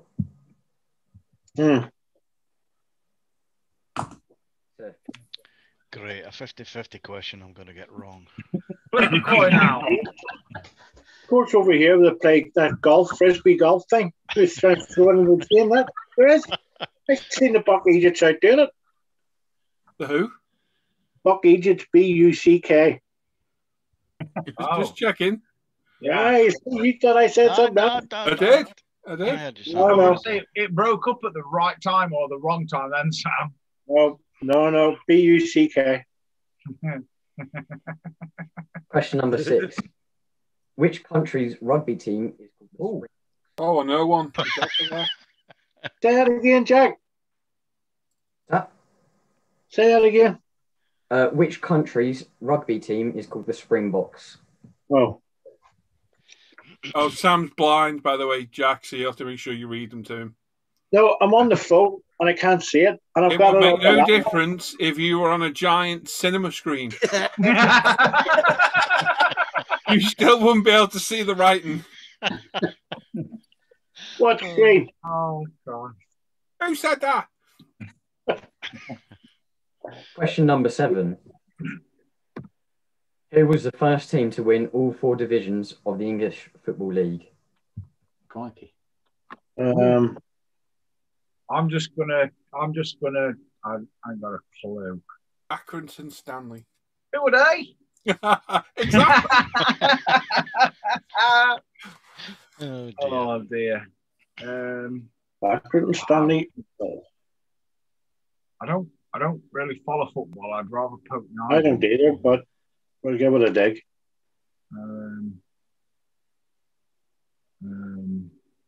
If you can't distinguish the difference, that is different from the English Defence League. I don't know. Wow. Okay. All of a sudden, somebody flick a light on. It's got a bit dark.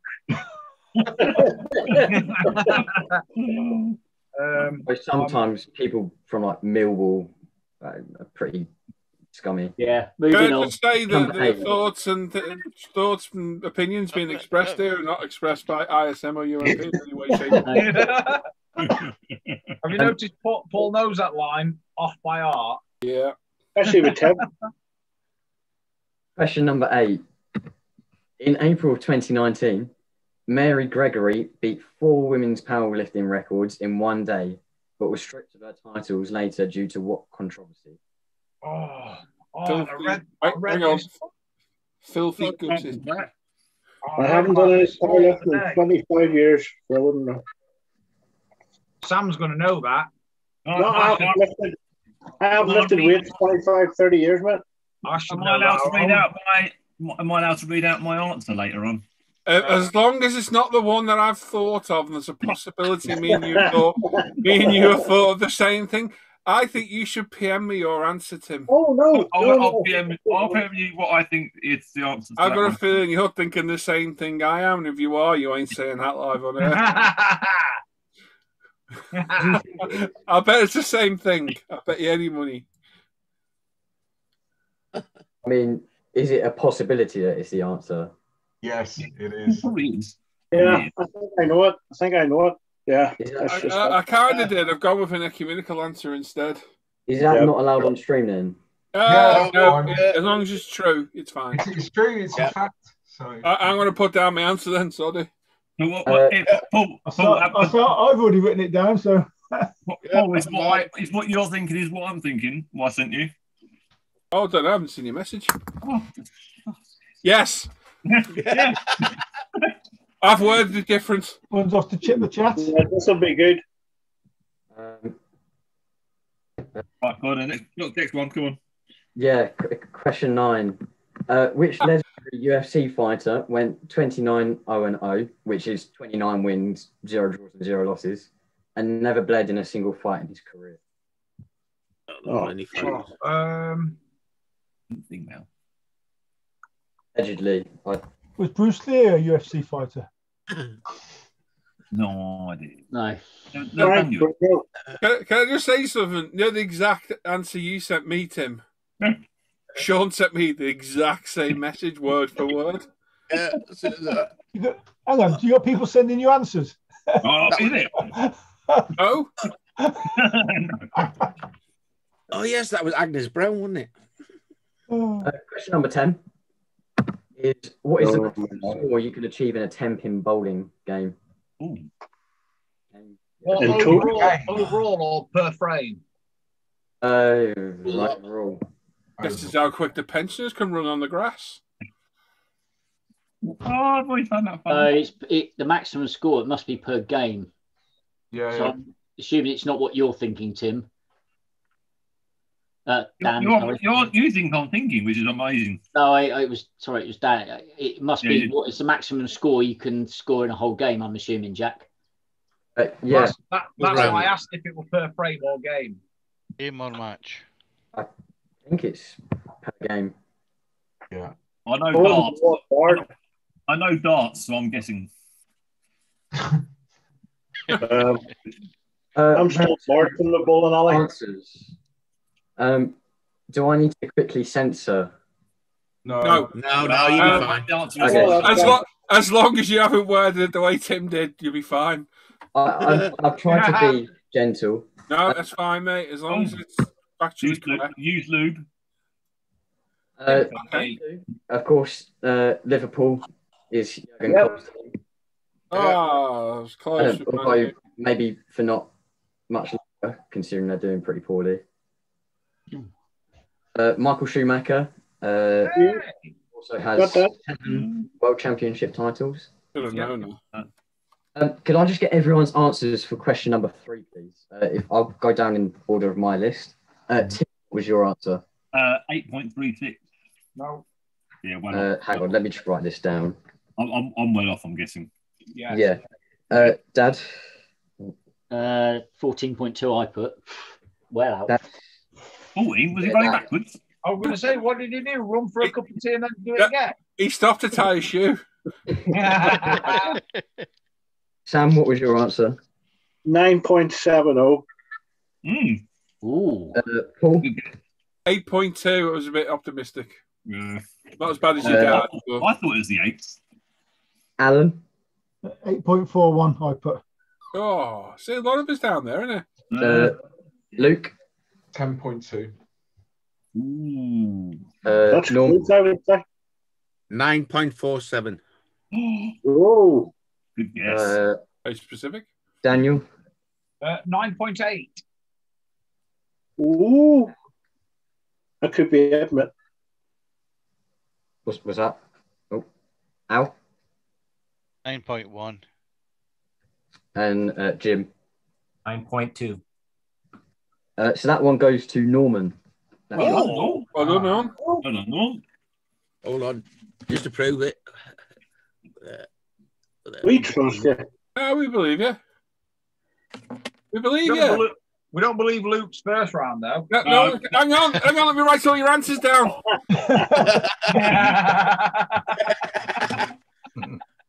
You leave that camera on there for me.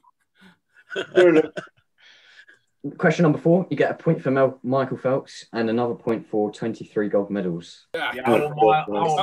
I had Jeff Capes on 1. I trust all your sectors. I got Steve Redgrave, weirdly. I don't know why. I had some bloke and 4. Question number 5. Ultimate Frisbee is a recognised international sport. Yes. Right. Yeah. Yeah, boy.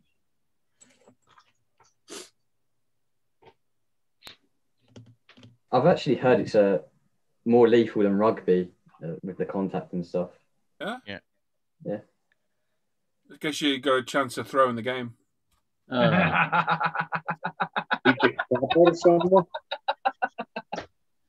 Question number 6. The Springbok team is South Africa. I shoot East. Yes, boy. Africa. Got one right as well. Yeah, got him. All the beast. I nearly said a word then. I'd be 20 quid as well, but Paul's put the... Yeah, don't you be saying anything, because I know there's 2 lines you're about to say.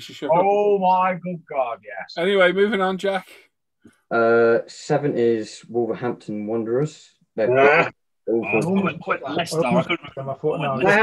as well. I was close. I wrote nothing at all. I wrote nothing as well, because I ain't got a clue. I thought it was Man United. I put Doncaster. Question number 8. Quite close to They were disallowed for not being biologically female. Well, I did write down transgender. Well, I'm still saying what I wrote to Paul counts. It does, yeah. Yes. I put down she was a man. Oh, I put exactly the same down, just written slightly differently. Yeah. Anyway, moving on, Jack. Yeah. Number 9. Jack, moving on. Move on, Jack. Yeah, it's Russian. Khabib Nurmagomedov. What was that I'll question? just say that. Hang on, I'll say that. Nurmagomedov.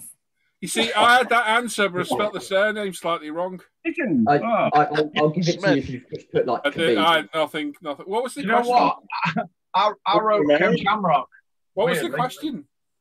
Who went 29-0-0 without belief? No idea. No, I didn't. Just Khabib, then I'll give that to you because his surname is. long. And then number 10 is 300. Yes. Yeah, I got that one right. I went with 100. I went with 180. Damn it. I only know that from The Simpsons. I see. I That went was a 180. yes. So, scores. 3, 4, 5. So can I just get an education quickly here about number 8? I've put male, and the answer's transgender. Is male correct? Yeah, that's one. Okay, cool. Tim, what do you get in that round? 5. 5. Dad? 6.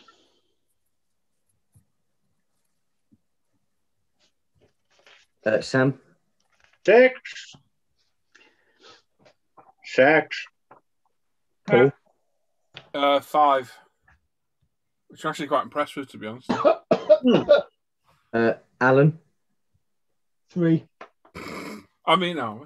Who was sniggering? Who was sniggering? Luke? 6. Norman? 6.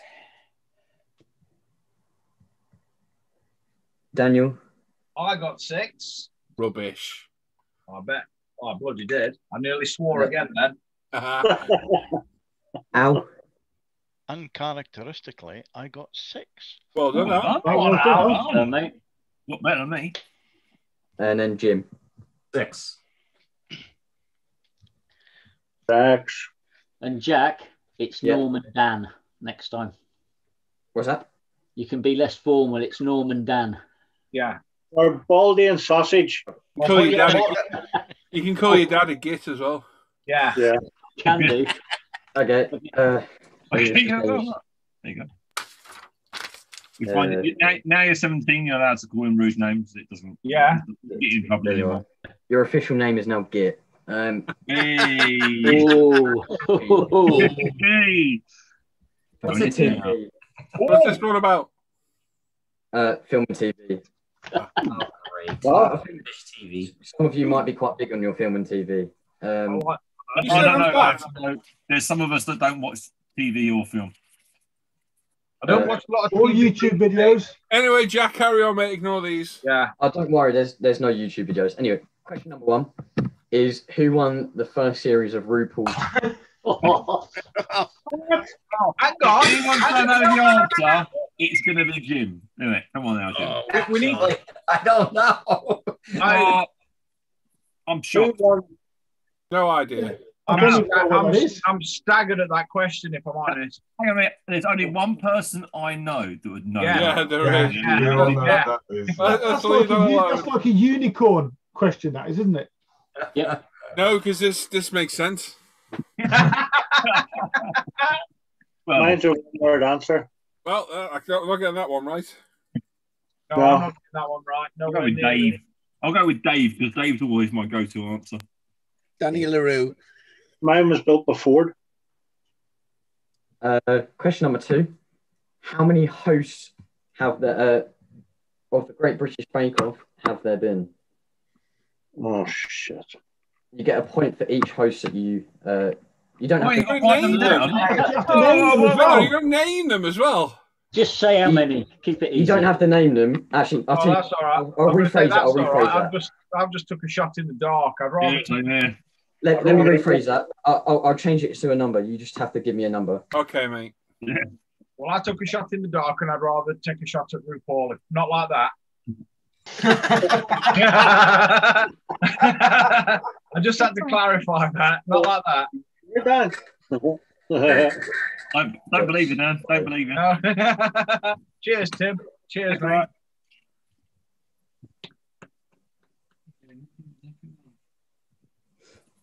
You got 5 seconds. You got 21 seconds to go. Great British Bake Off. Is that something Cal judges? No. Yes, Jim. Yes. Okay, thank you. Have you got one question on America just to keep Jim happy, Jack? Well, there was. Michael Phelps. This is international scale modeler, after all. Michael Phelps is American, so there's your. Yeah, there you go, Jack. What, 50? Number 3. In what year did Coronation Street first air on ITV? Oh, what? Sorry. I didn't know how many international people we would get. Oh, sod them. Don't worry about them. There's only one. Don't worry about it. There's only one. He doesn't count. Heck with him.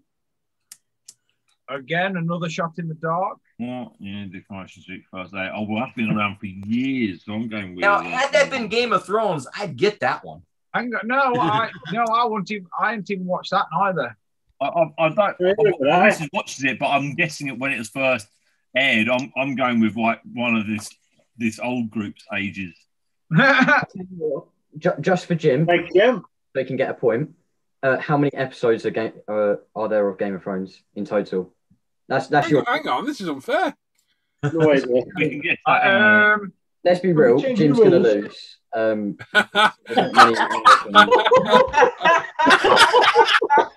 Oh my God, Jim! Well, I won't stand for that. Oh, you're not.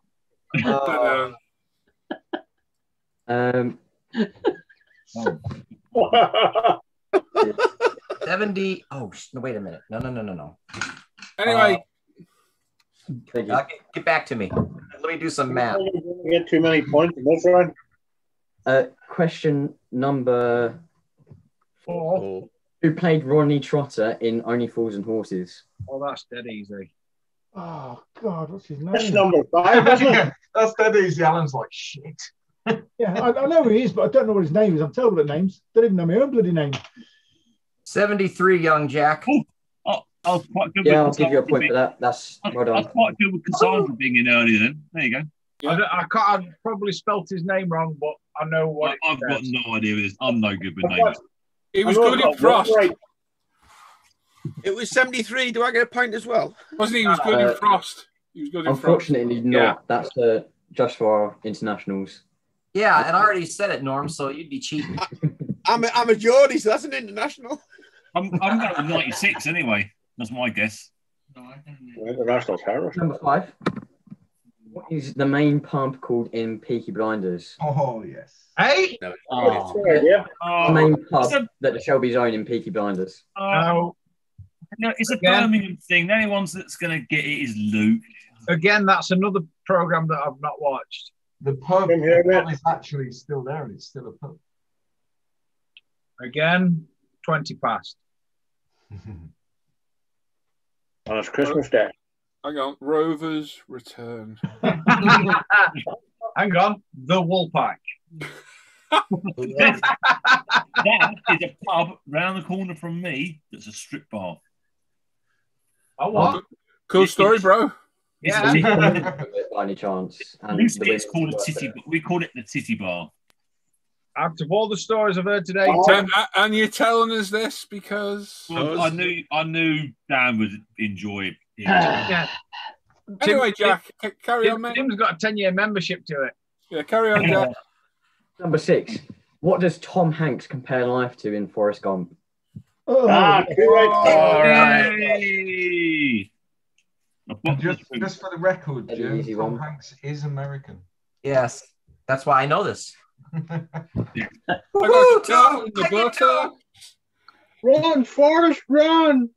The 10 Dan, you got new legs. I nearly said another swear word. Thank God, what's happening tonight? She tasted like cigarettes.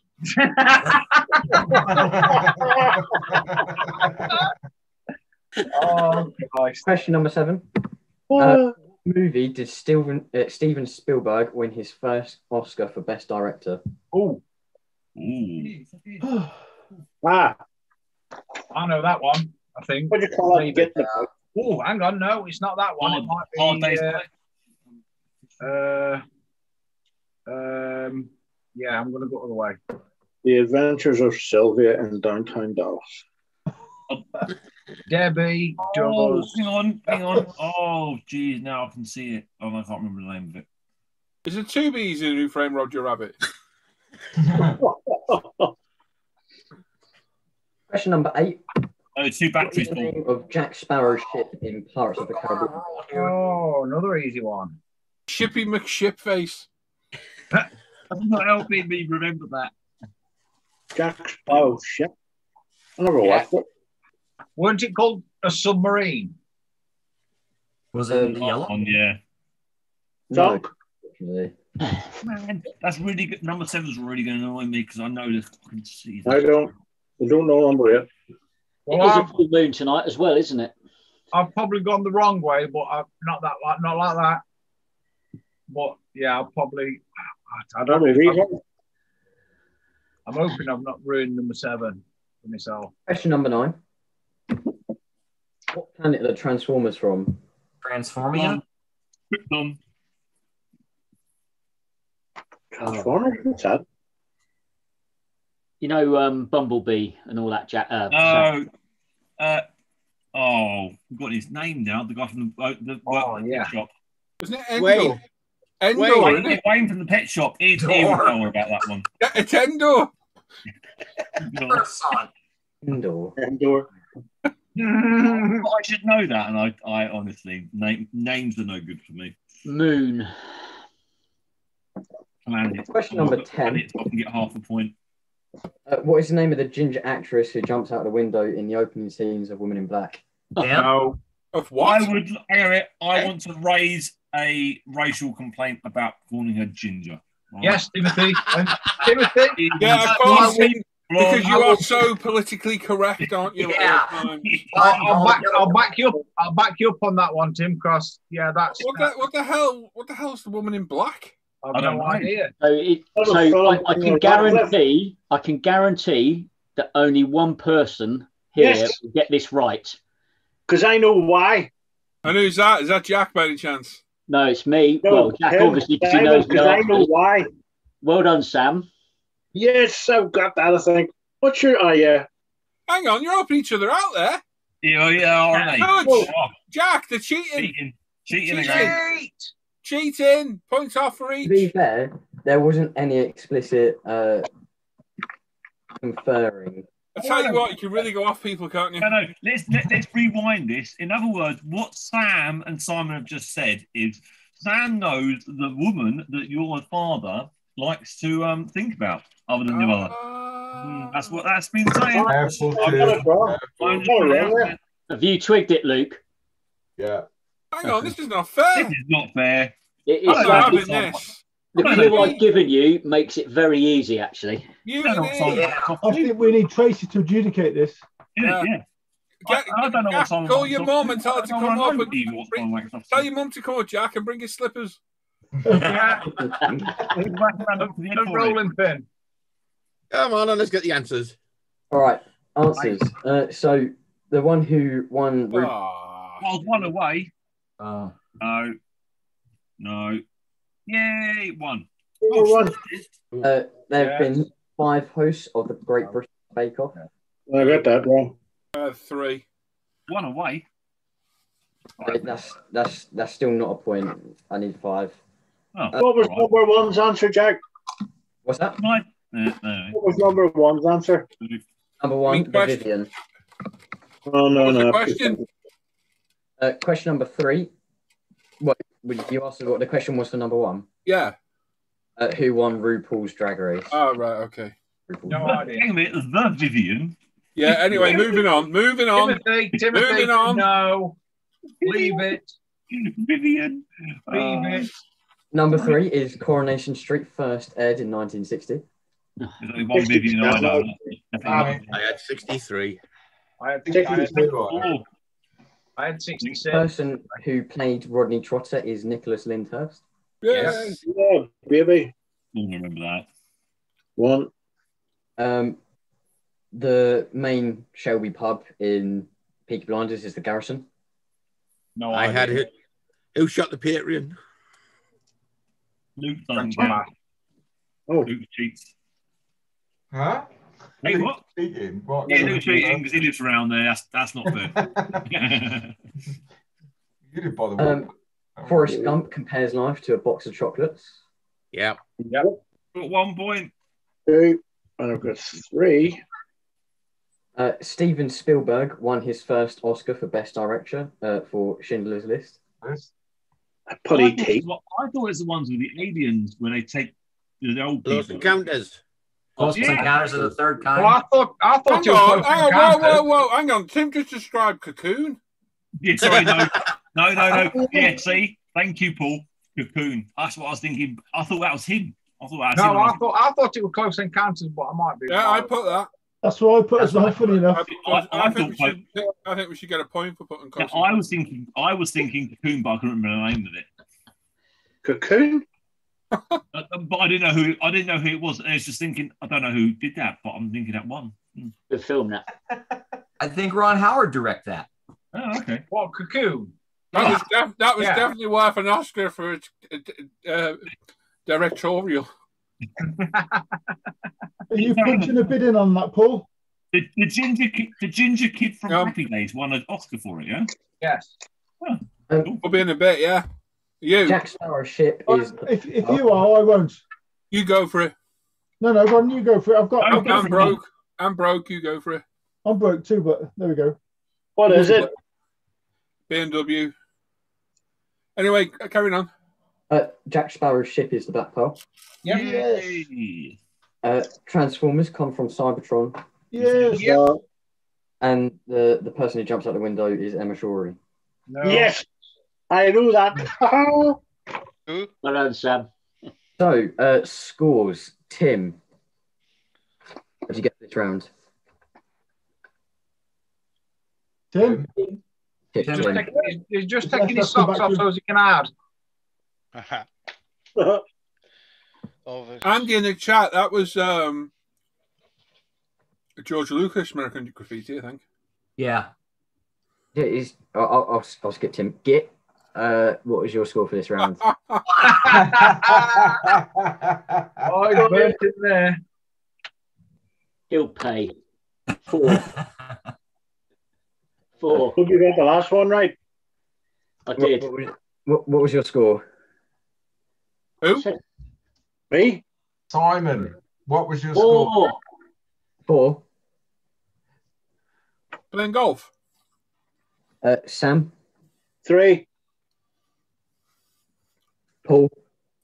Dos, por favor. Alan? That's 2. 4. Sorry, you missed me there. Sorry, I had 2 points. 2 points, okay. 2 points. Luke? 7. Oh.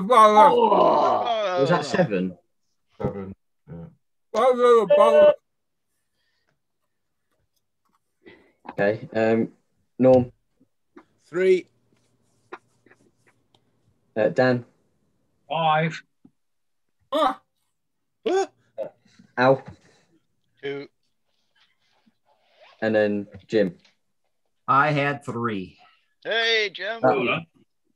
I've already put your Game of Thrones one down. So so then make it 2. Yeah, okay. I included that one. Round number 4 is our history round. Oh, great. Personally, my favourite. Because, I'm not good at it. I like it. It's probably quite hard. 1976, what country kicked your... Oh. Sorry, go ahead. So, question number 1 is, what year was the Battle of Agincourt? What was that, Alan? Wednesday. Oh, it was Wednesday. It was definitely on a Wednesday. Definitely, wasn't it? Can we get a point for who gets the closest to this? Because I don't think any of us are really going to get. None of us are going to get it. Hey, Luke's already worked out. Oh, sorry, Luke. I forgot about you down there. You and Simon. Hang on. Has somebody got an apple for Luke? Jesus, isn't it? Jack, is that why you were on the phone to Luke earlier? Oh. Were you discussing the battle that happened in Court, were you? Very famous battle. Yeah. It was definitely Wednesday. It's a good battle. Question number 2 is, when were cannons invented? And I'm going by the date that we discovered a sculpture of them. Okay. Uh-oh. This is going to be a poor round for everybody except for Luke. Hang on a minute, the Chinese invented this like before we even thought about it. Yeah. Is this going back to when the Chinese invented it, yeah? Yeah. So it's the earliest There's a depiction sculpture. in a sculpture. Sorry, so it's a picture of. Okay, all right. Yeah. Yeah, it's not looking good this round. Before like anyone in the chat goes, it was invented in whenever. I think I might have to put the lid back on my pen and save some ink. I give it up. I'm on my Pringles. I'm going with. I'm not going to win a point, but I'm going to give myself a point if I get close to when I think it was. Hang on, Ben's in the chat saying technically there are 2 Agincourts. Yes. The one depicted on the cannon, then. Henry V. Agincourt. Henry V. Whichever one used unicorns. I'm going to say. Ben's going to confuse the living daylights out of everybody saying stuff like that. I don't even know what the first one were. Mind the second one. He is right. Just to clarify that is Henry V's Agincourt. Yeah. Not the one next door to Argos down the road. Oh, I have to change my answer now because that's the one I had. No, it's Henry V.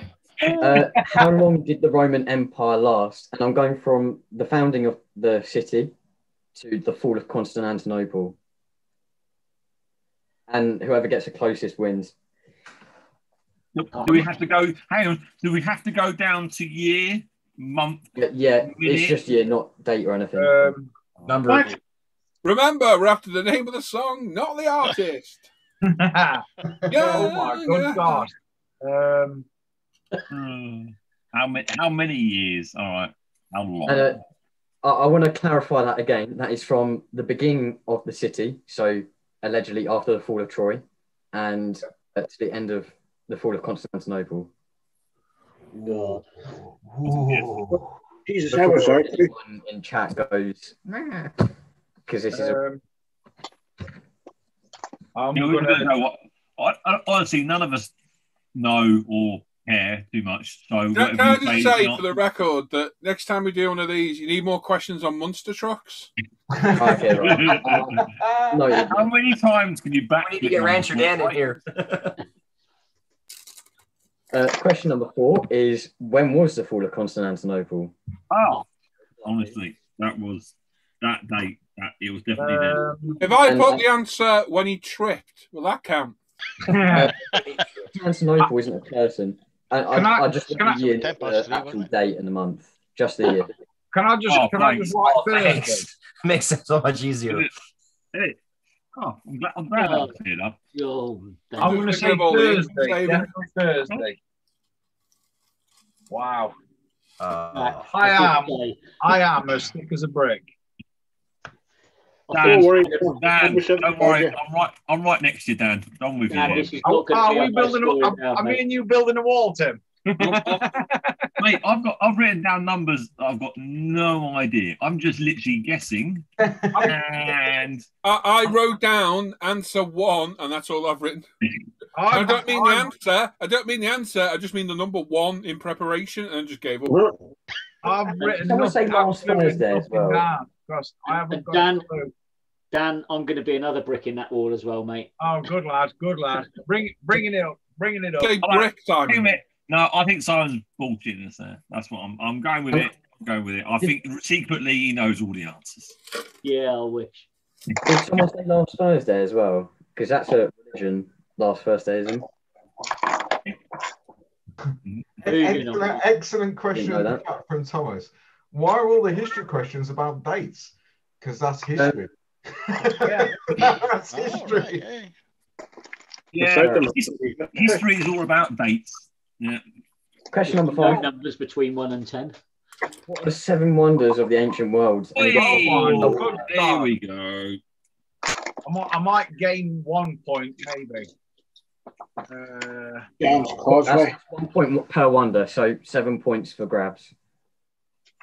No idea. 11 Belfast. Does Heathrow Airport count? Heathrow.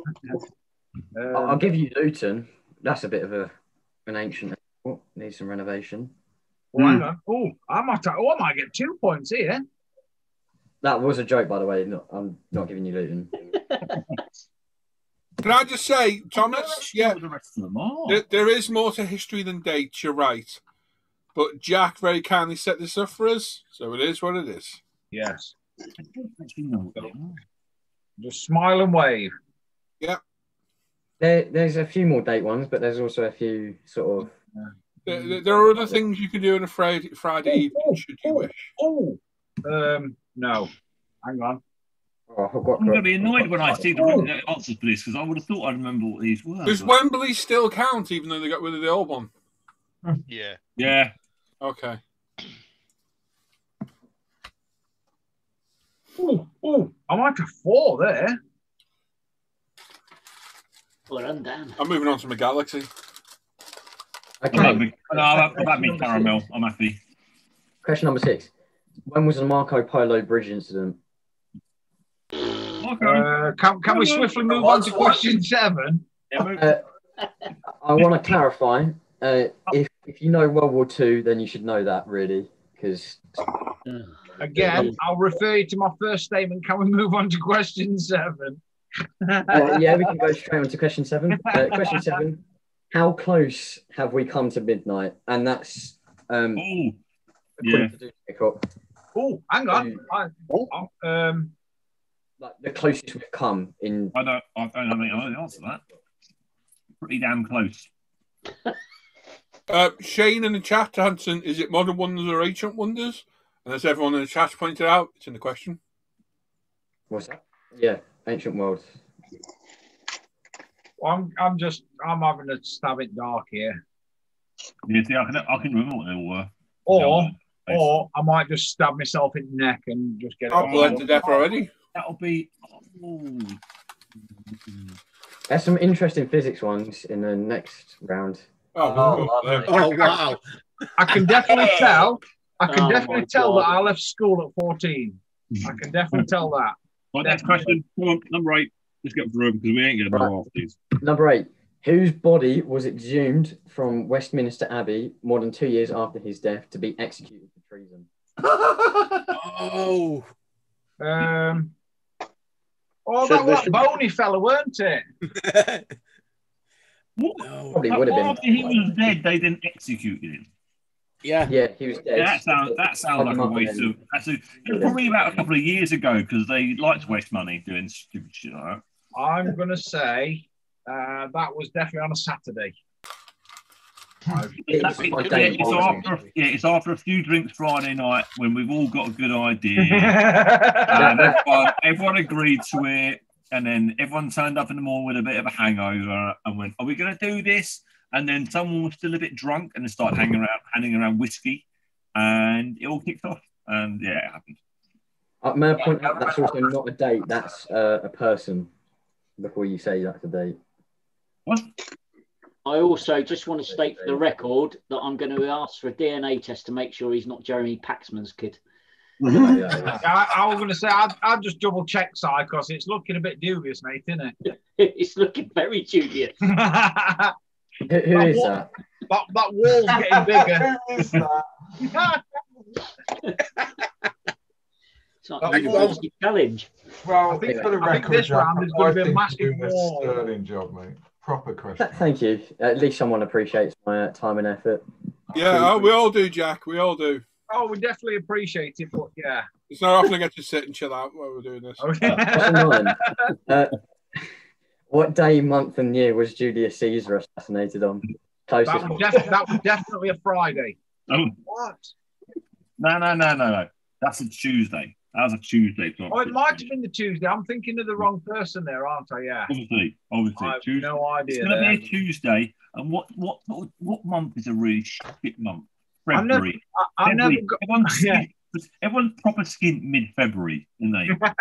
January's worse. No. Yeah. Well, yeah, but you get... Yeah, it is. January's worse. But you get paid at the end of January, and then you're like, and you blow we it only get paid at the end of February as well. But mid-February, that's shit. February's the shorter months, you get paid quicker. All right, let's go January then, shall we? Do I get a point for arguing with Tim? Question number 10. Are we doing... Is the PE round? The construction of the Church of the Holy Wisdom. You got any questions on Tamia Paint? Can we ask where is the Holy Wisdom? You know, next time we do one of these, can we do like phone a friend, 50-50? Google. Can we do a Google round? Hang on, let me ring Tim then. Tim! Do you know the question chance in that? Question 9? Yeah. They've actually had a male part of genitalia. That was the answer. To be fair, I would have phoned Luke. Yeah, I do hope we've got round 5 is going to be something about PE or. I'll be honest. If I'm ever playing Who Wants to Be a Millionaire and they're like, "Would you like to phone a friend?" I tell you 101%, I am ringing Luke. No, don't phone me, mate. I'll probably be drunk. What you said phone a friend, Tim? Oh, good point. I'll ring Sam then. Good point. No, he's my friend. Oh, yeah. Does that mean I don't have a friend? The answers. I've got friends. Hang on, let me score myself. Hang on. So for number 1, the Battle of Agincourt, Henry V close. was 1415. No. Yeah, so close. So close. Oh. Hang on here now. The first depiction of a cannon was in China, and it was dated back to 1128. I was going like the 500s, but all right, fair enough. Gunpowder was even earlier than that. I've done well there. I managed to get 1 point. Yippee. What? Sorry, hang on. Where did you get the 1 point? The pyramids of Giza.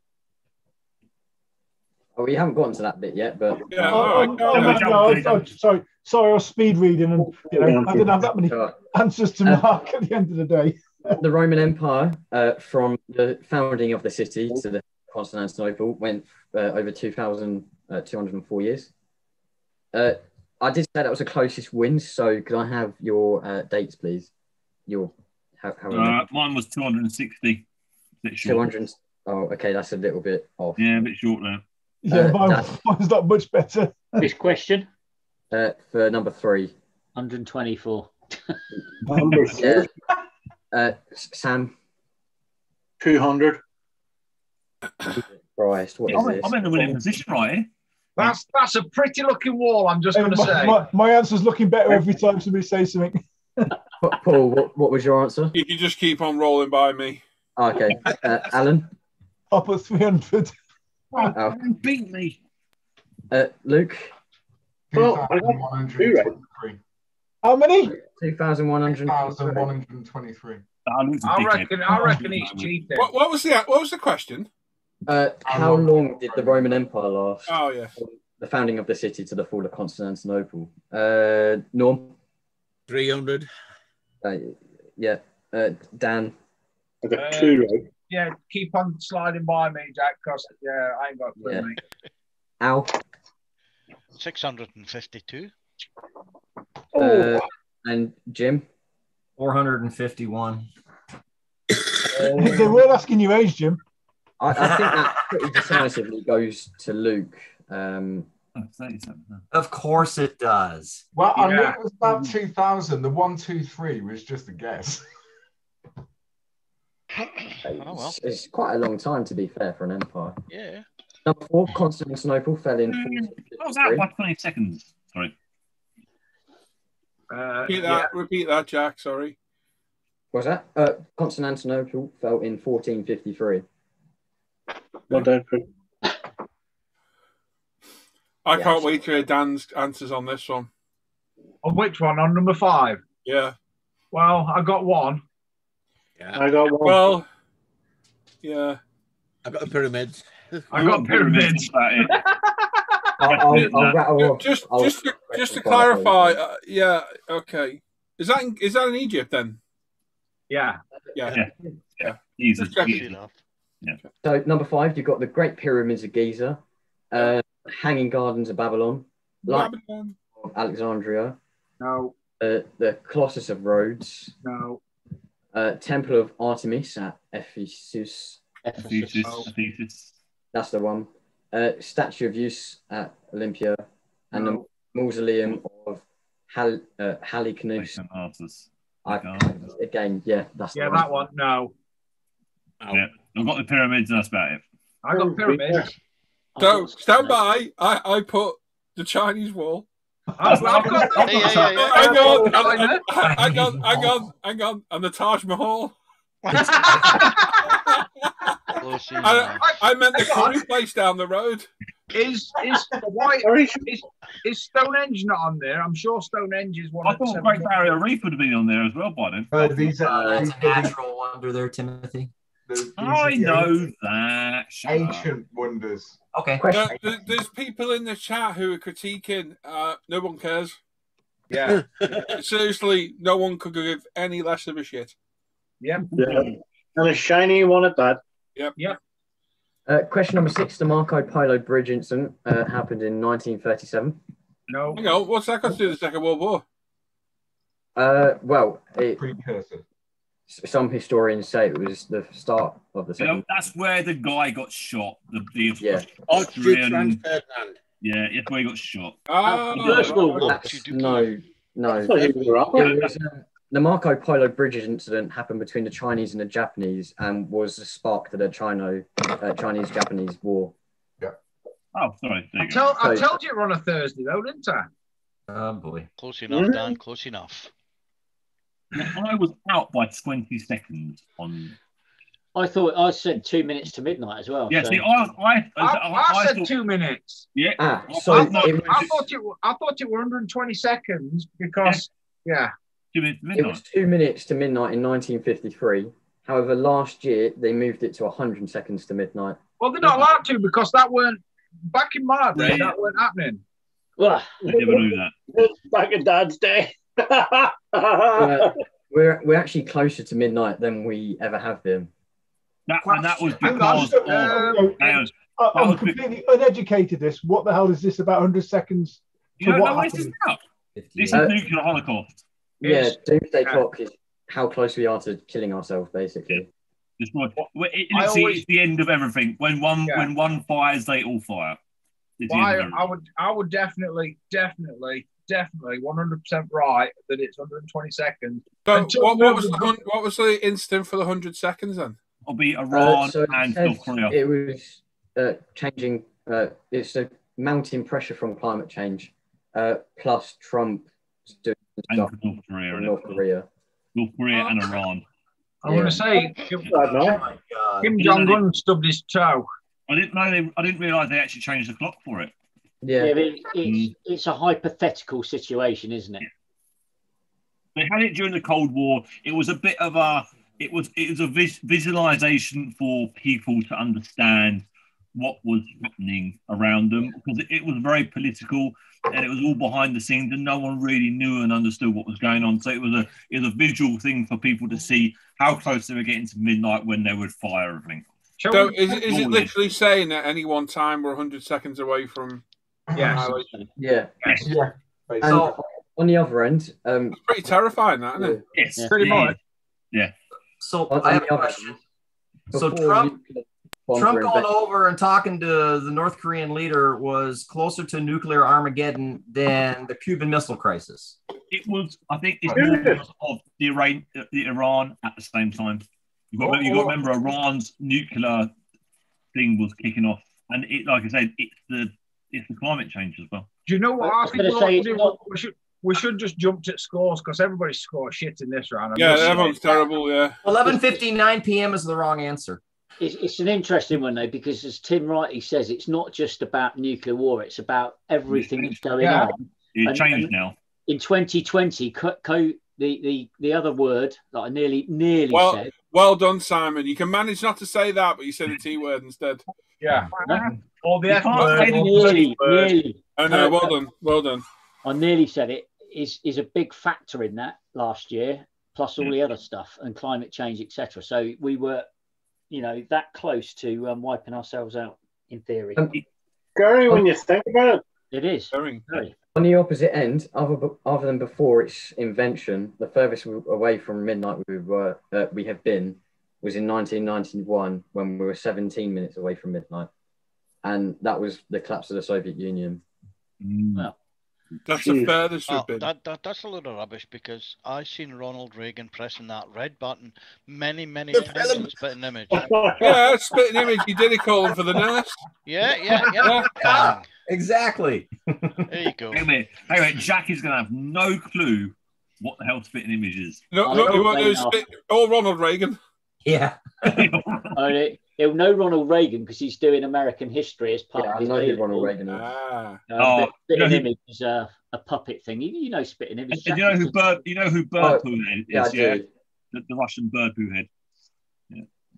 I think we need to move along now. Yeah, let's move on. We're taking far too long. The person who was exhumed was Oliver Cromwell. I think when Charles II was coronated and executed for basically treason. No. I got that. After the Civil War, yeah. I'm going to say 20 past. So, what day is the Ides? What day is Ides? The Ides of March is the 15th. Oh, I put the first. Damn it. Yeah, no, but what day is Ides? The 15th. 15th of March. No. But what day was it? Yeah, Tim's right here because you said day. Oh, it's a Tuesday. Oh, okay. I don't. Oh, see. You've done him there, Tim. We'll go Thursday. There you go. Well done, Jack. Make something up on the spot. He's a good lad here, Simon. I like him more. I said Thursday and all. Well done, Jack. Well done. You, Jack, and you, Dan.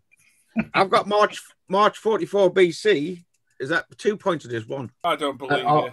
Get out of here. Yeah, because on the radio on the 15th of March, they told us that Caesar was assassinated on that day. I've got 44. I'll give you the point for that, to be fair. I'll give you the point. Nothing to do with me. Okay. How many points is that, Jack, if you haven't got the actual day, but you've got the Ides of March 44 BC? Knowing Luke is got it down to... Luke's probably got it to the minute. I haven't got the day.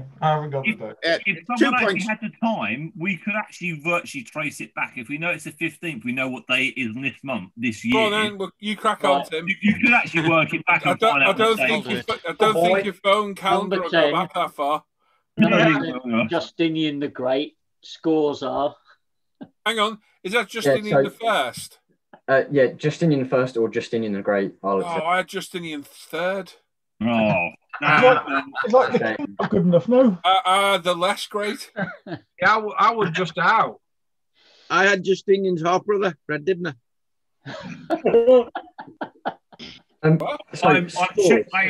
Just to point out, I am now going on my phone to see if it go back that far. Okay, see in about 6 years.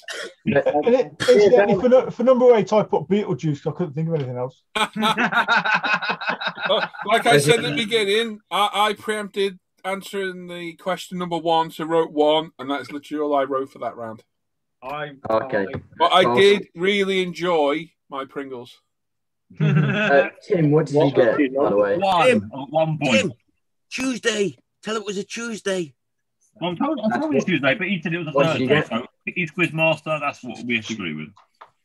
Jack, I'm back to 1498 already, so I'm doing pretty well. Was it a point each on number 5, Jack?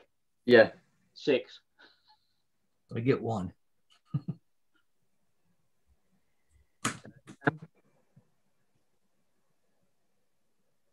You gone? I'm amazed to see how far this thing actually goes back. Who are we talking to now? Sam. 92. Sam. 2. Tim, just type in, what day was the 15th of March, 1944? Paul, I'm assuming you got none. No, I didn't, mate. I got 1. I put pyramids. I got 1. I forgot I put pyramids. It's not 19. It's I got 1 as well. Will you two shut up while they give the answers? Luke, how many did you get? So, did I get a point for number 3? We're really close. You get a point for number 3. Yeah, you were the closest. And it's a point each for the wonders of the world, isn't it? Oh, wait for it. Here we go. Here we go. Oh, what a crock of Stop off. They're all there, mate. Norm? 3. They've been speaking to each other here. Dan? 1. Al? 2, but I got the correct century for number 4. That's a shame. That's not a point. Lucky. Hey, I was close. I can't give it to you. I can't. Jim, what did you get? 1. 1. 39 years out. Tim, Brad Mimmel says it was a Monday. Tuesday. Any advance on Tuesday? On Google, it says Tuesday. Last October. I can Google it quickly for you, one. No. It's all right, mate. You carry on. Stop. My phone has actually gone back. We are up 95 BC at the moment. Hang on. Don't worry about it. You've gone too far then if you're How at quick? 95. I know that. I'm going back up. How quick have you been pressing that button? I've just been scrolling. There you are. So we're at 42. Is that some scrolling now, isn't it? 44. So we're at 44 BC. And what day was it? The 15th of March. Yeah. Monday. Yeah. On the 32nd week. Oh, it's a blooming Wednesday. Oh. So what? Tuesday and Thursday. No, we've had Monday, Tuesday, and Wednesday so far.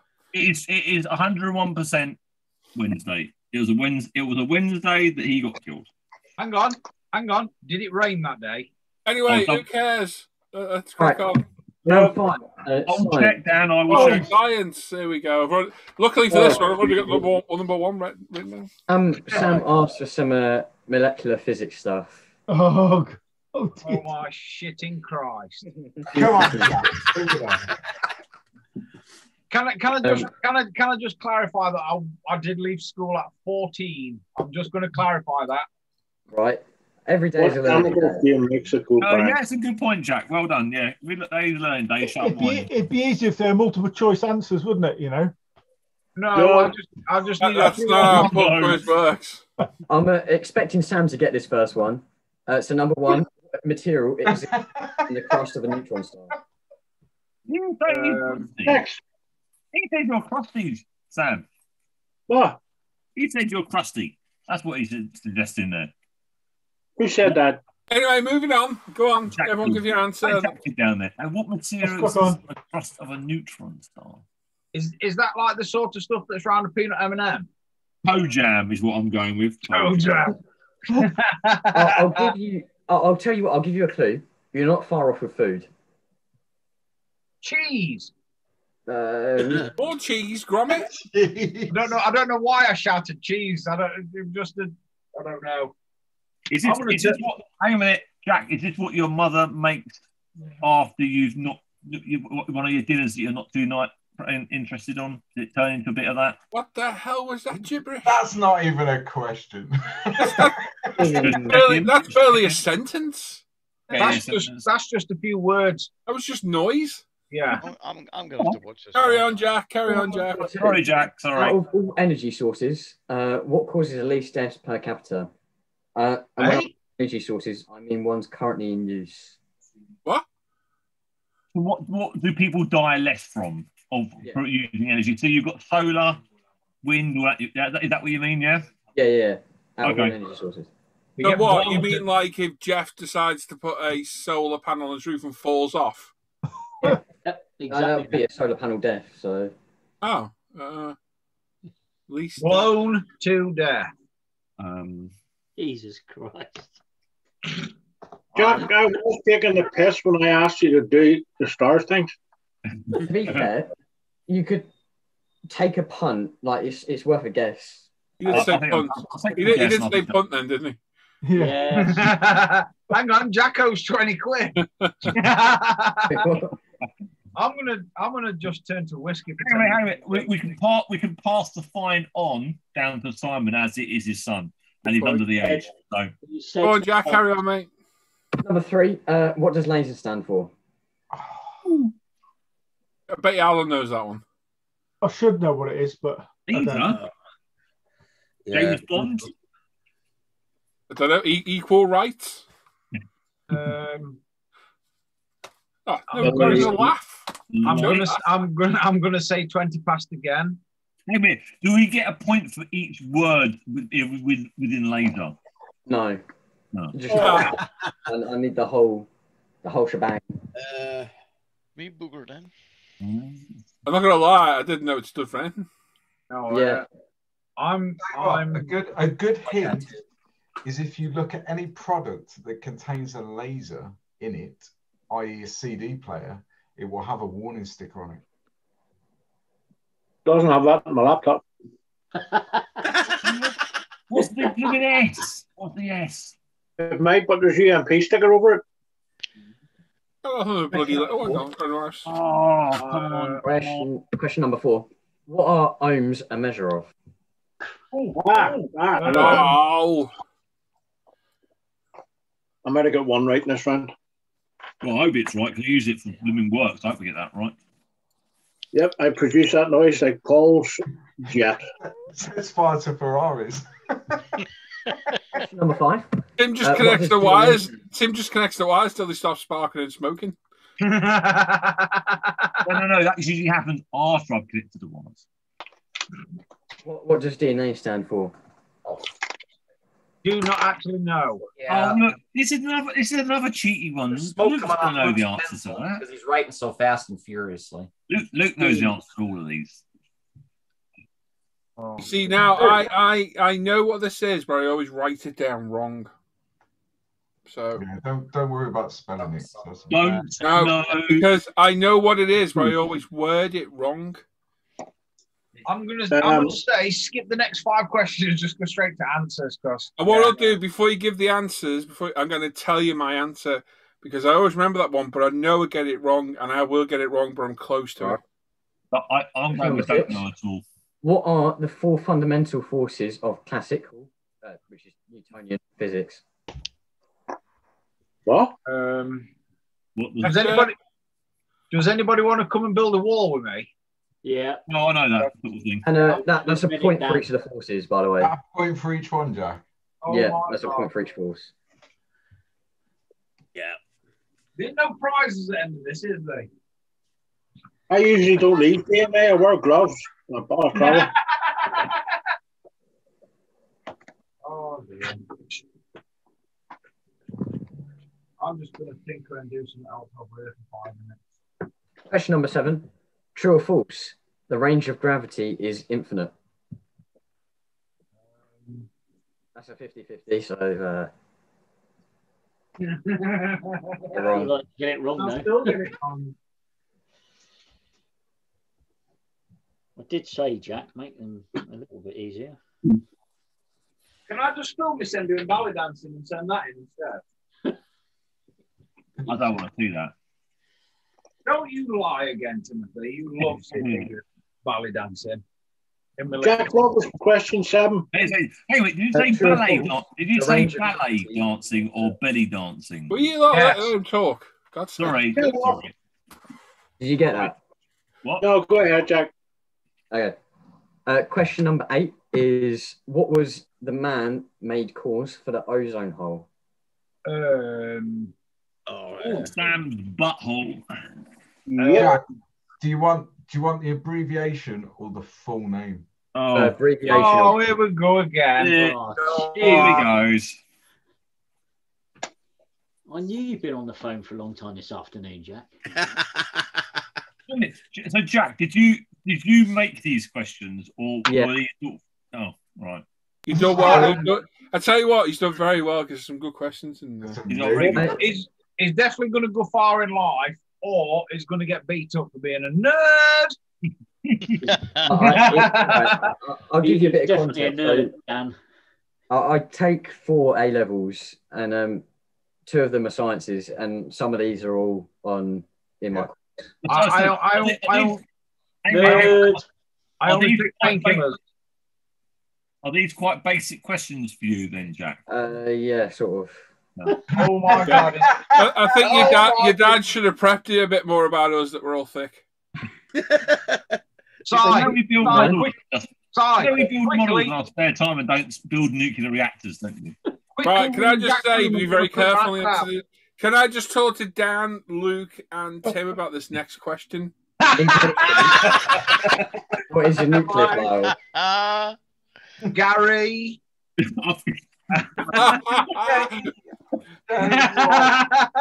Is there 2 R's in Harris?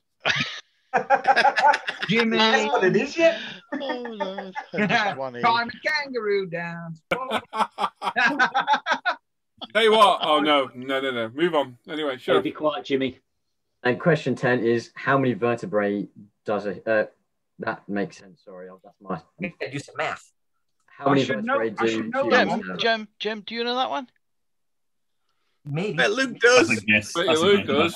I should know it. I've had 2 operations on my bleeders. Can I give my answer for number 5 before you show it? Yeah, go for it.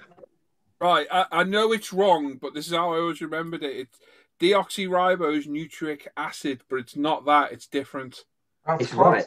You've got it, dude. It's I'll not. give you It's that. slightly wrong. It's slightly wrong. I knew it would be. I'll give you that. I'll give you a point for that. Oh, thank you. Nuclear pasta? What? Yes. Number 10. It's really interesting, actually. Don't. I would actually like to hear about nuclear pasta. You'll be here all night, mate. I'll give a brief explanation. Basically, pot noodle. Hey, let me explain. Go for it. So a neutron star is the core of basically a supermassive star. Yep.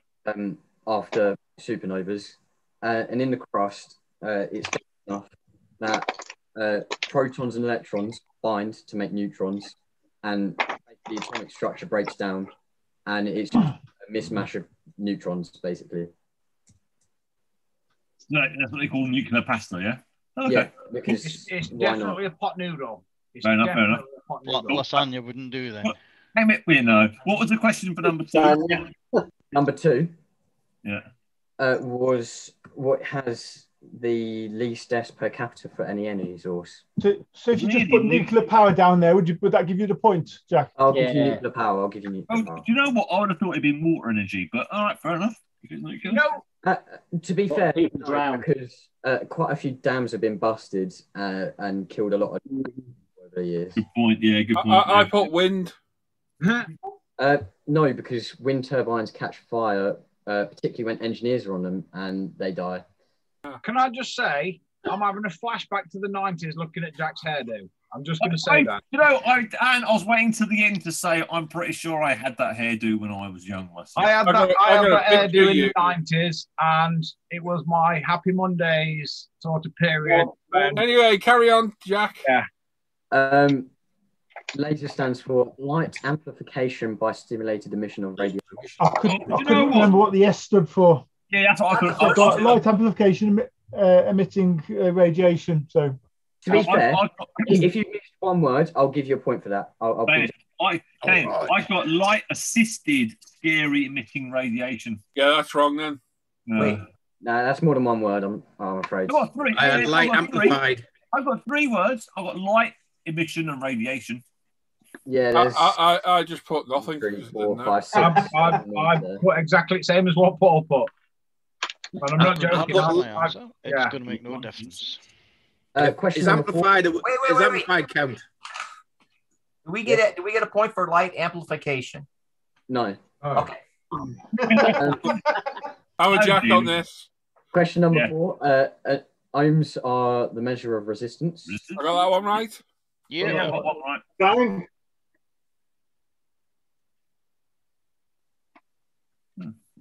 I've got gravity. That's about what I got there. What? So I'm looking at number 6. Deoxyribonucleic. I can never pronounce it. Deoxyribonic. That's the one. Yeah. Luke. Deoxyribonucleic acid. I hope you got that one right, Luke. I did. Yeah. Anybody else get it right? Yeah. Well, yeah. Who got it right? No. No one, just me and Luke. Yeah. Me. And Simon got it. Well done, Simon and Luke. I wrote don't know at all, which I thought was quite close. The 4 fundamental forces are gravity, strong nuclear force, weak nuclear force, and electromagnetism. I got 1. I put gravity and magnetic. I'll give you 2 points. Is it a point for each, Jack? Yeah. Okay. Well done, Paul. So if you get all 4, you get 4 points. I've got push, pull, and gravity. I can't think of how it was. Well, you get a point for gravity. Yeah, there you go. I got 1. Whee! What did you say? I got 3. Whee! That's not bad. Oh, 4. Wow, hi, I'm thick as a brick. Hey, Dan, don't worry, mate. I'm with you. I'm thickerer. Do you know what? I was so close to this number 10 as well. Oh, man. No, I put 32 for that. I got 30. Anyway, let Jack carry on in order. Sorry, please. Jack. Sorry. Number 7 is true. The range of gravity is infinite. Yay, another one for me. It just gets weaker because less gravitons or gravitational waves. I'm just going to stop you there. Well enough, Jack. I started writing that and ran out of room. Every time you explain something, we all die a little bit more inside. I keep forgetting stuff. I've forgotten how to paint stuff now. You'll be dead in the next 5 minutes, then, to be fair. Go on, Jack. Number 8 are CFCs. Yes. I need an official adjudication, and I'll be honest because I could lie here and I've got it right. I put aerosol propellant OFS. I was close. I was going to say that question was a little bit ambiguous on my side, so I'll give you propellants, refrigerants, or aerosols as well. Oh, I get that. I knew the CFCs. I remember it was. I was sat here thinking because it was a big deal for ages, wasn't it, on the camera? CFC break. You don't see it anymore, do you? That was the only answer I wrote down. And what was that? Was that carbon floor? But you only get 1 point if you put all 3. You only get 1 point still. Did anyone put CFCs by any chance? Yes. What does CFC stand for? If you put CFCs, I'll give you a bonus point on top of refrigerants and. Yes. I get OFS. Do I get half a point? What did you put? OFS. No. Oh. Man-made gas. A nucleophile is a molecule that has a lone pair of electrons, so it's basically attracted to a positive nucleus. Oh, yeah. I'm glad you cleared that up. Yep. Yeah, good bomb maker. Do you know what? I'm definitely going to sleep better knowing all these answers tonight. Wow. Cool. I mean, you're learning something. I mean, I'm not. You're not. What you're doing is alerting me to how actually dumb I actually am. It's still a lesson, though, isn't it? Leave him alone. Can we have questions on scaffolding next time? How many nuts did it take? Anyway, go on, Jack. Carry on. Yeah. I'm not going to lie, I can't remember question 10. Oh, yeah. How many vertebrae does a human have? That's 33. Oh, I have another adjudication, please. Go on. I put all of them. No, you do, don't you have all of them? I hope to God Luke got that one right. Yeah, do we get an extra point if you can break them down into their various... shut up, you.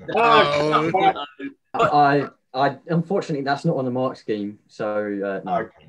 Right. Can I to get half a point for getting one off? No. I haven't got that many in my back. I'm just going to clarify that. There's not that many in my back. Can I quickly ask? With 33. Go on, Tim. Well, I might, yeah. I quickly ask regarding question number 1, when you said it was a nuclear pasta on the crust, right? But what material is actually on the crust of that star? I have read Leicester. Because I've written there's no pineapple. I've written carbon because I would have thought that would have been the off product from it being burnt away. No.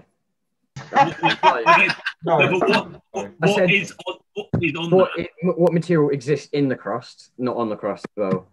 Sorry. What the hell is nuclear pasta? That's something you burn in the microwave. Explain that. You should be listening, you mong. Carbon would have been blown away in supernova because it's material. Moving on. I don't know. Silly me.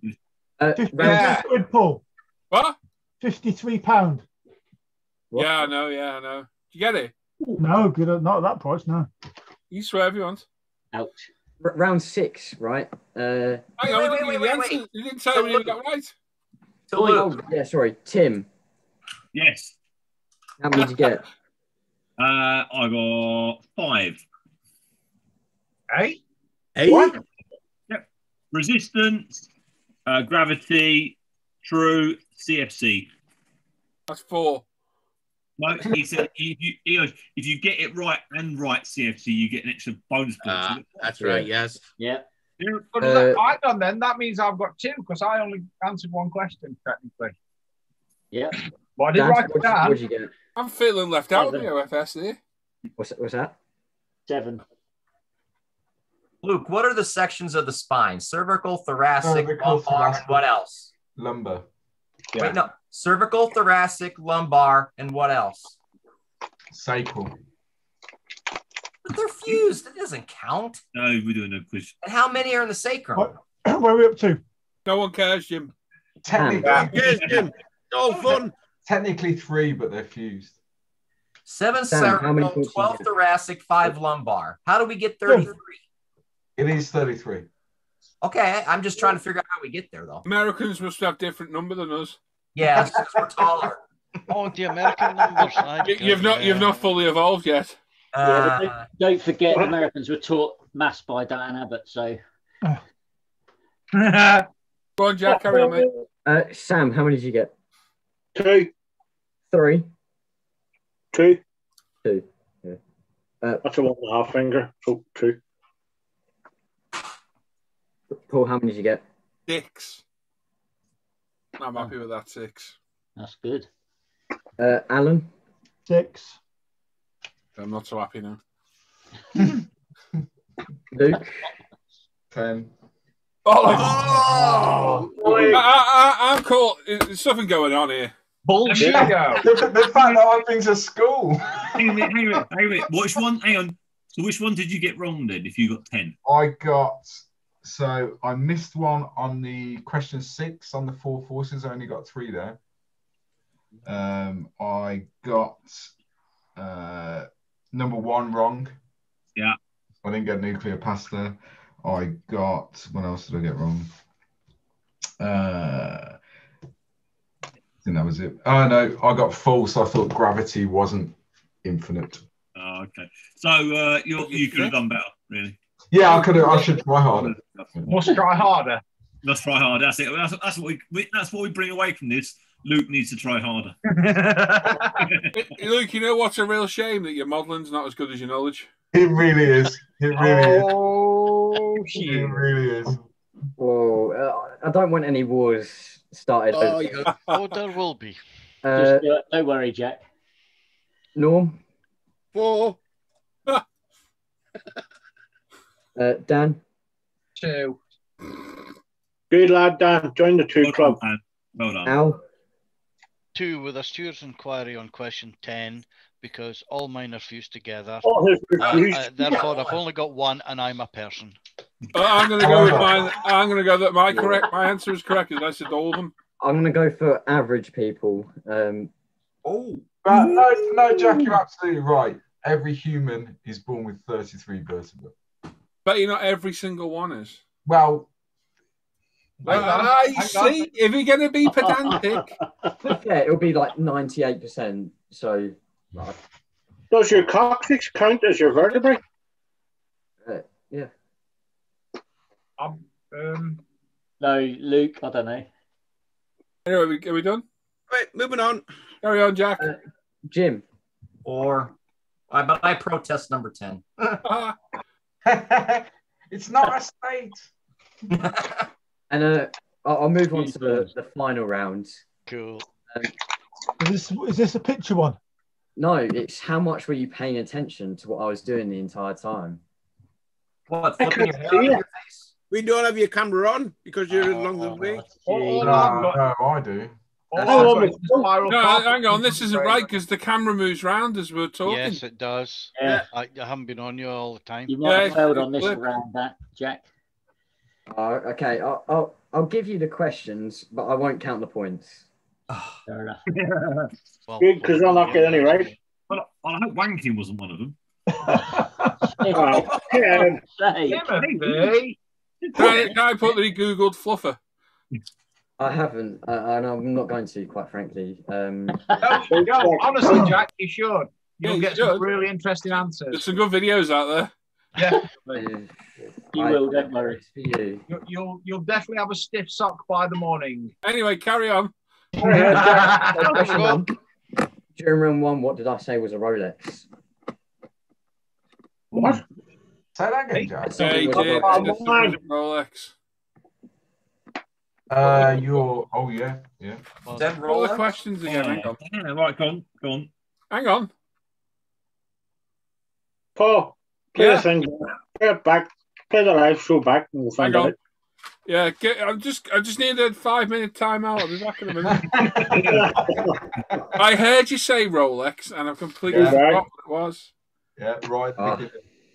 Question number 2 is during round 2, what did I balance on my head? I can't see you. We can't see you. Yeah, half of us can't see because you moved around the screen, and Sam's as blind as a bat. Sam doesn't know where he is. I was going to say you could be stood in front of Sam and Sam still not know. It's on my head at the moment. No, we can't see that on a tiny camera. What screen?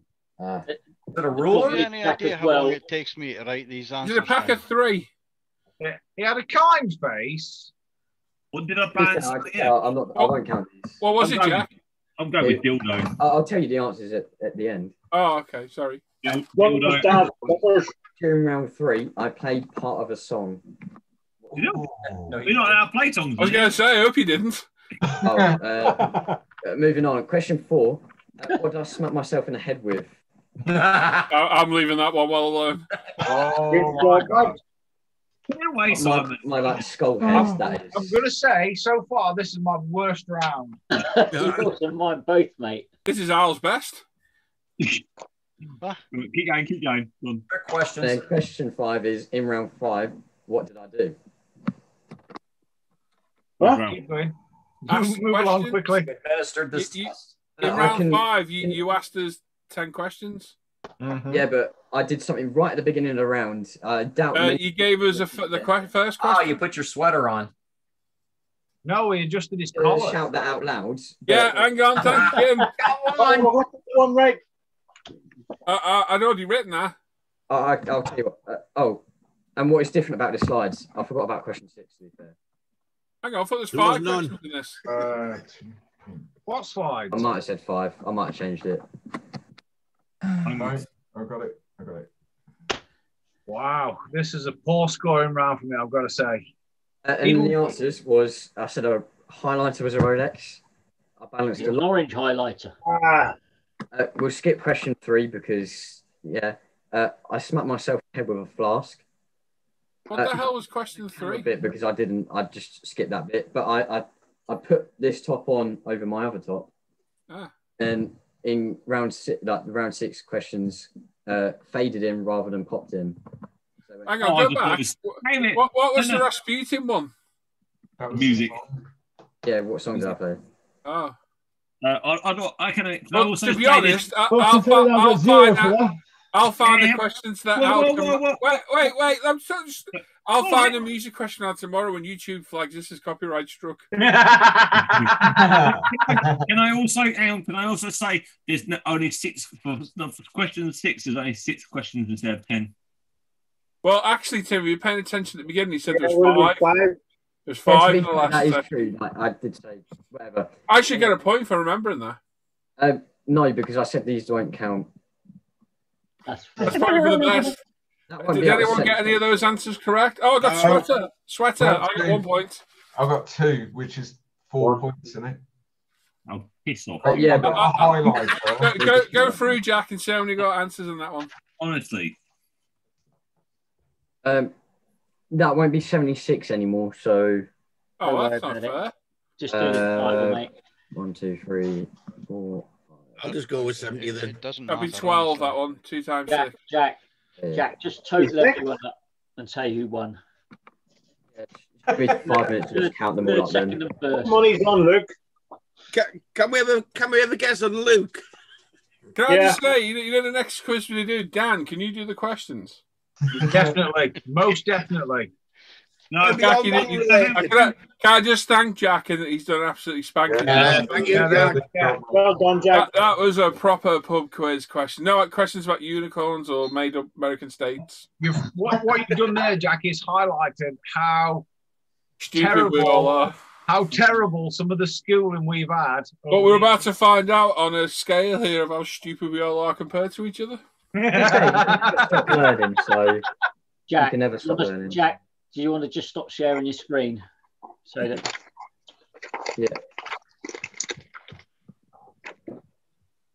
I'm going to say I will try and make some questions up for one night as well. Uh-oh. You're not available every Friday, are you, Jack? You take your dad's place if you want.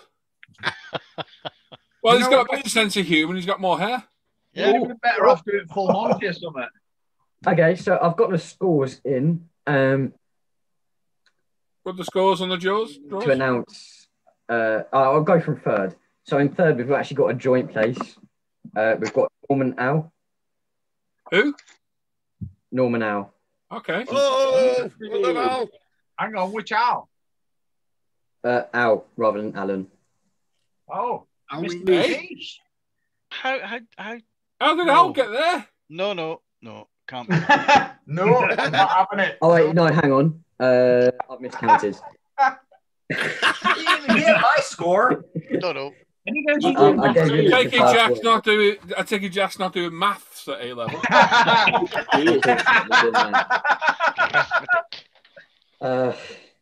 Sorry. So in third, it's Norm. How many Second did you is get, Norm? Simon. I don't know. I'll tell you if you want. Norm got 19. Hang on, can I just say, Jack, go through us all from worst to best. Okay, I'll go through. It's easier. I've got to be at the bottom. We can laugh more then. Yeah, so last place is Al. Hang on, he came third 2 minutes ago. Yeah, he got 14, and I accidentally counted an extra 5. Which was well done, Al. Well done, Al. Proud of you. Then joint second to last is Tim and Jim. Yay! I'm as thick as an American. Yeah. Everything from now, we're all above average. And then it's Alan. Sorry, from now, I mean. So Al got 14, Tim and Jim got 15, Alan got 16. Then it's Paul, both with 17. Who? Me and who? Sam. Ah, Sam! Cool. We're stupid buddies. Then it's Dan with 18. What? Yeah. You got Jack, add that back up again. We're a bit doubtful over Al's score. No, I've counted that one right. He's got 18. Dan. Yeah, boy. Norm in third all my place. answers are right there. Say that again, Jack. Norm is in third place with 19. Well done, Norm. And then there's quite a big jump with my dad being in second with 27. And then Luke is in first with 42.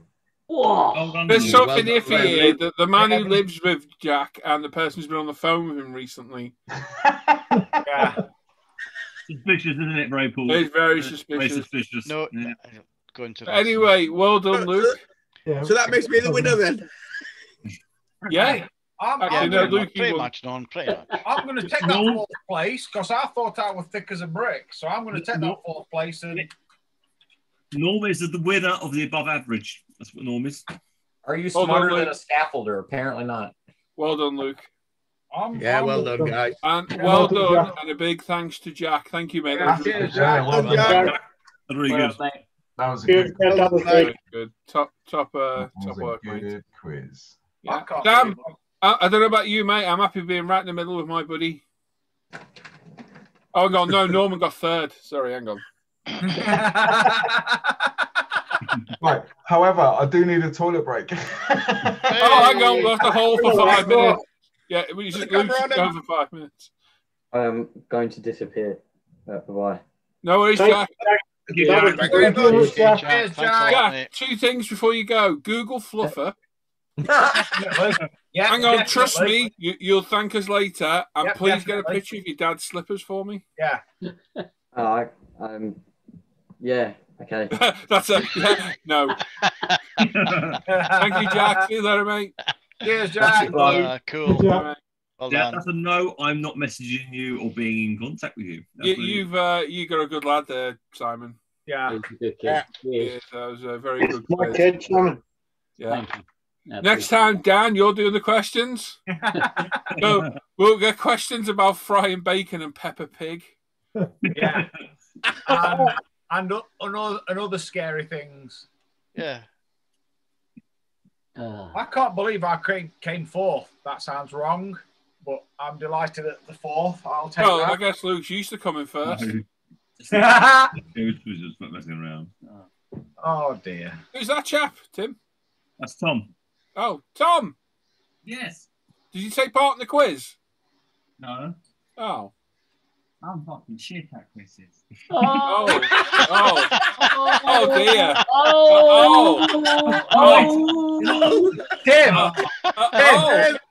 Tim, get your wallet out, son. Do one out there, yeah? Get that wallet out, son. Get that wallet out. Paul's backside just went. Right. Tim. Thankfully, it wasn't very audible. Yeah. No. Isn't that wonderful? No, but yeah, don't worry about that one. Tom will never be allowed in the front room on a Friday ever again. Yeah, that wasn't very clear, so we'll let you off. That was classic. We were just saying, Luke, well done, mate, because you used to coming first, aren't you? Every time. No points for coming second, mate, is it?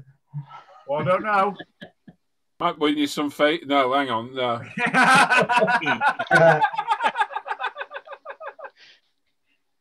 Oh shit.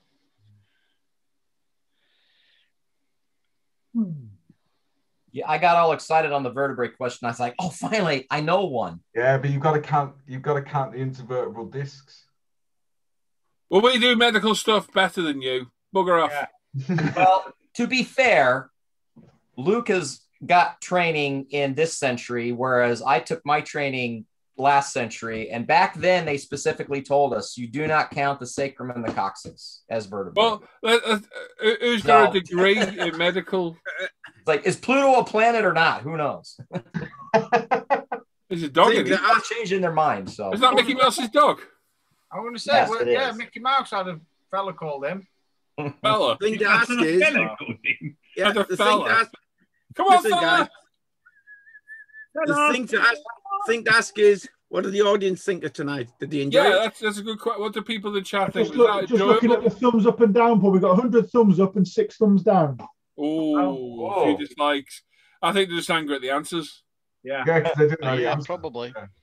But no, seriously, for the regulars that watch, the people we care about, would you like to see that again? Or no? With the same questions? Yeah. Tim was still 100 in second place. And we Oh, look, he's got him! Stay there, Jack! Jack, wait, Jack, stay there, stay right there. Nice, Jack! Stay right there. No, hold him up. I got him on camera. I got them live. I can screenshot that later. Thank you, Jack. Jack's on. He's dead. Oh, thank you. Do you know what I mean about those slippers? Oh, shocking. I hope you get the screenshot because I missed that. Don't worry, Tim. I missed a screenshot. But It's on the live feed anyway. YouTube doesn't lie. Yeah, YouTube. Always rely on YouTube. But take all his birthday presents back now. Well done, Jack. What a star. Oh, shoot. You can't rely on your son to drop you in it. You can't rely on anyone. So most of the feedback in the chat is positive. Everyone seems to enjoy it. Excellent. My God, tell you what, watching me on the screen, you can never see me move so quick in all my life there. Oh, they're just on screen for a split second. Well, if you're paying attention, I did hold one up earlier for you. Oh, but no one cares.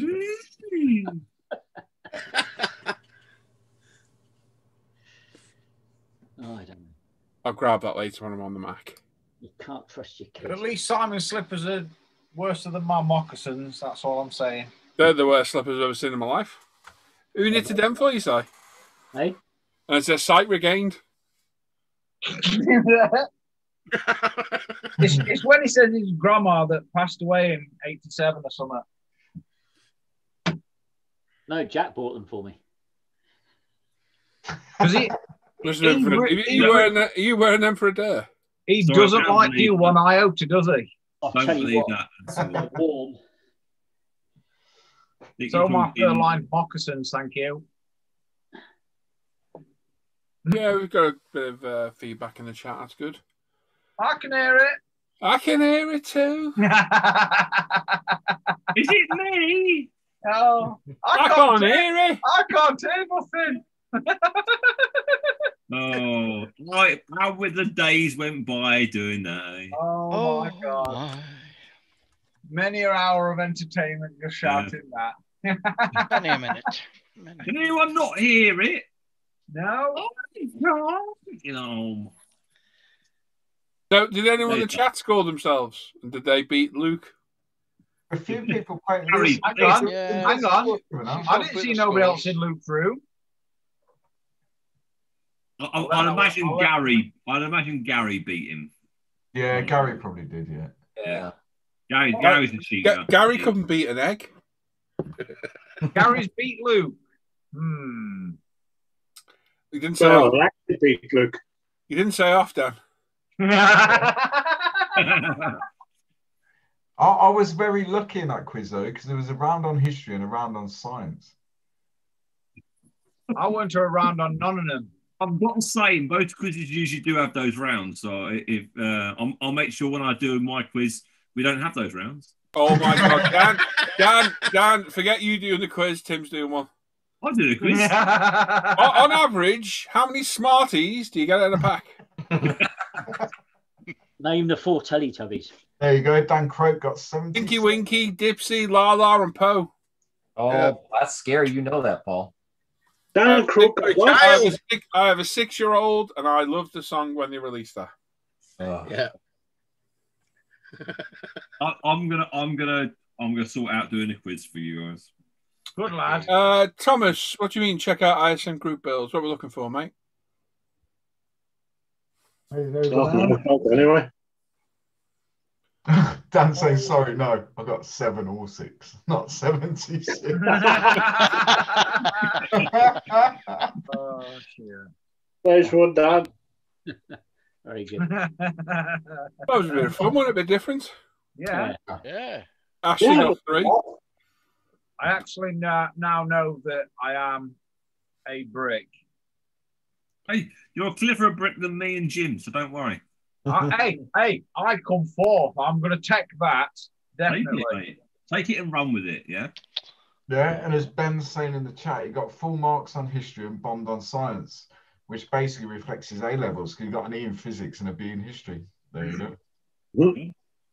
I didn't technically sit any exams in school. The only thing I've ever passed is my scaffolding courses and my driving test. That is it.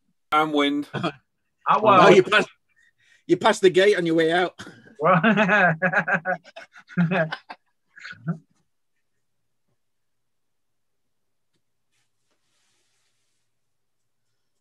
yeah.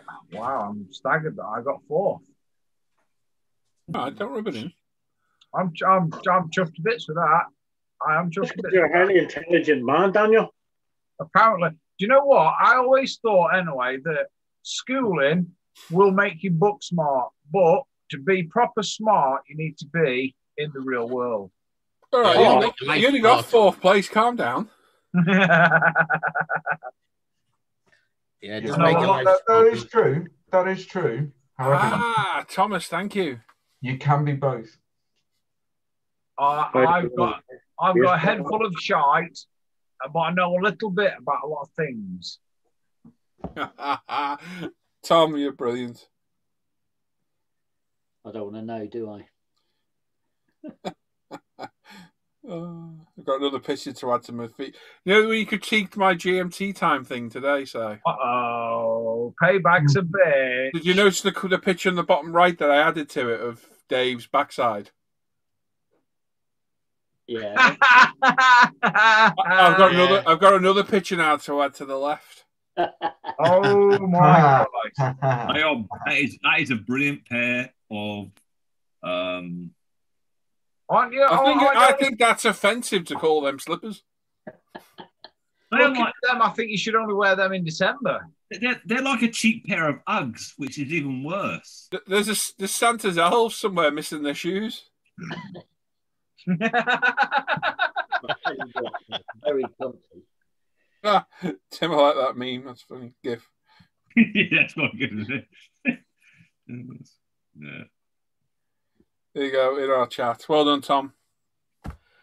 Oh, Awesome, mate. Weirdly, I enjoyed that. Weirdly. It's good fun. something different, isn't it? Something different.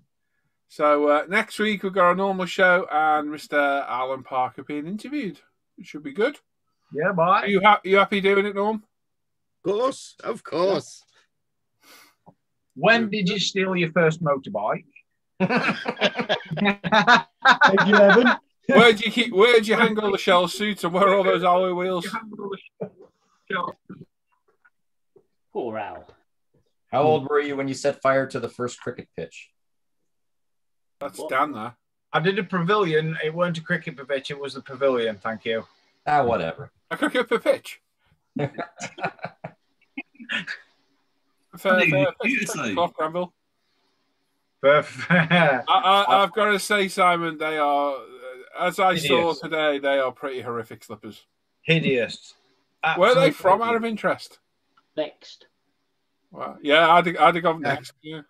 I'm going to write a sternly worded letter to that chain of clothing manufacturers. Just one serious question about them, Si. Do they come in men's sizes?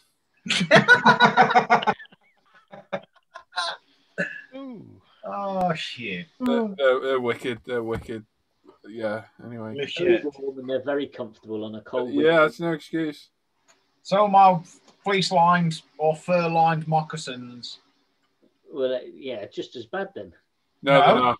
Hang on. Geronimo fought people wearing moccasins. I'm just going to plant that seed.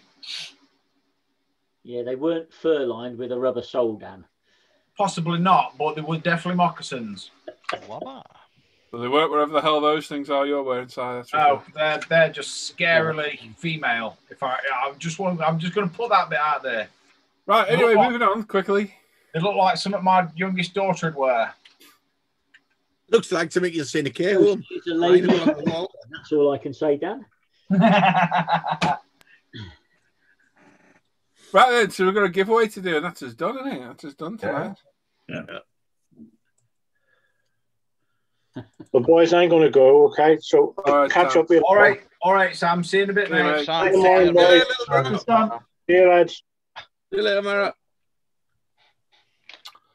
Right then, so we're going to give away our £20 UP gift voucher. All you got to do when prompted by Mr. Alan Parker in the chat is, when prompted, pick one number from 1 to 1,000. You get 5 minutes to pick a number, and the closest person to the number wins. It's as simple as that. So when you see Alan say start your numbers now, pick your number. One number between 1 and 1,000. When you're ready, boys? I'm ready. Are you ready? I'm ready. And we'll begin in 3, 2, 1. Start your numbers.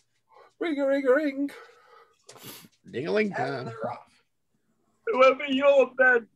Me. Me. Oh, God. I've been up before the birds this morning.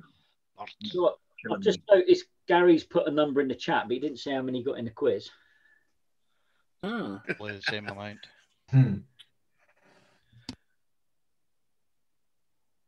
I thought that was his quiz score, 448. No? Possibly a waistline. Oh. Cholesterol level.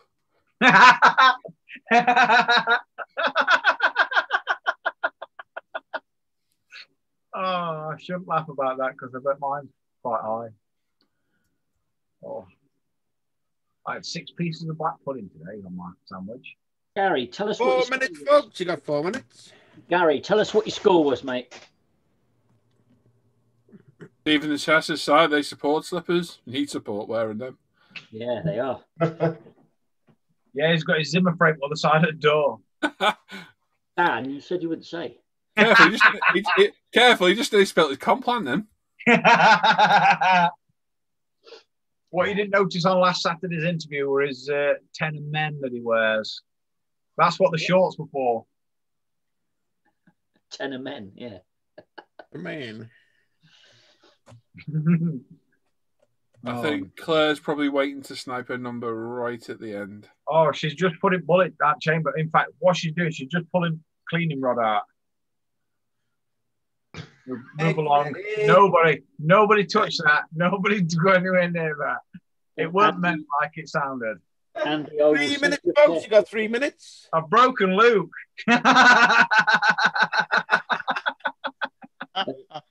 To Mr. Andy, I will send you a brand new pair, not my pair, in the post. Tell me what size she is.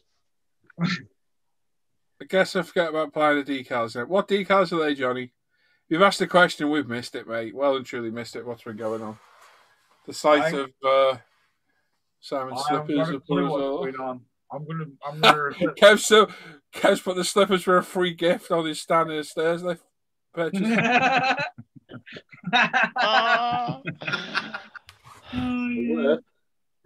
Thing is, though, he's had to have two because he's on third floor, right side. Yep. Third floor. That's why I got a free pair of slippers, Dan, because I bought one. I got a bug off deal. Just think of poor Sam back now. The Sherpa guy just tying on the back of the donkeys going down the stairs. 2 minutes, folks. You got 2 minutes. No, we'll just chuck him send downstairs like he used to. Oh, I was just say that. He's been watching the Fall Guy. Oh God. So if anyone wants to join, well, I'm going to guess it's going to be quite a lively after show in a minute. Possibly. Right.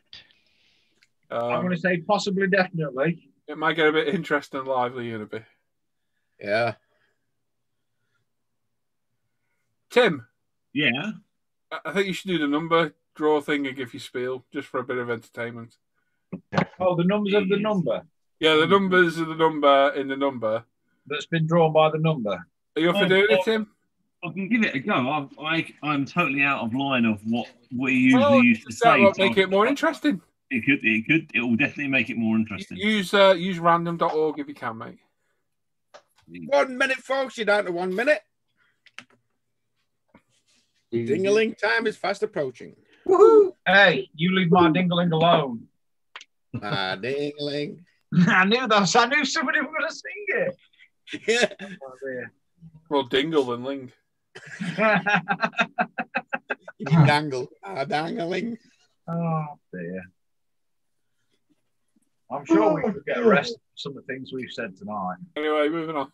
30 seconds, folks. You're down to 30 seconds.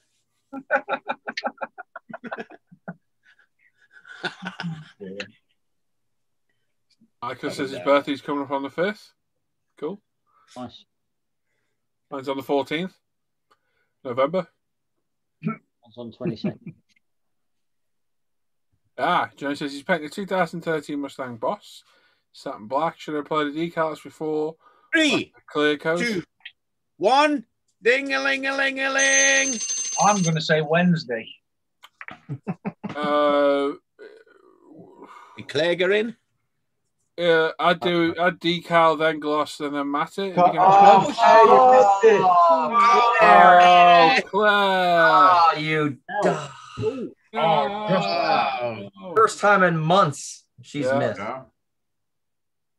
Oh, unlucky Claire. I would be interested to know Claire's score on the quiz because Claire's a smart cookie. Yeah. Accountant's not very good.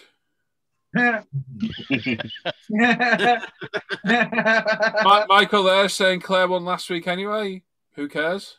No, you can win as many times as you can. You can win every week. Yep. We don't care. Unlucky Claire. Unlucky. Claire. Right, over to Tim. Hang on, let's make this extra special. Oh no, we can't put him on full screen because he's screen sharing.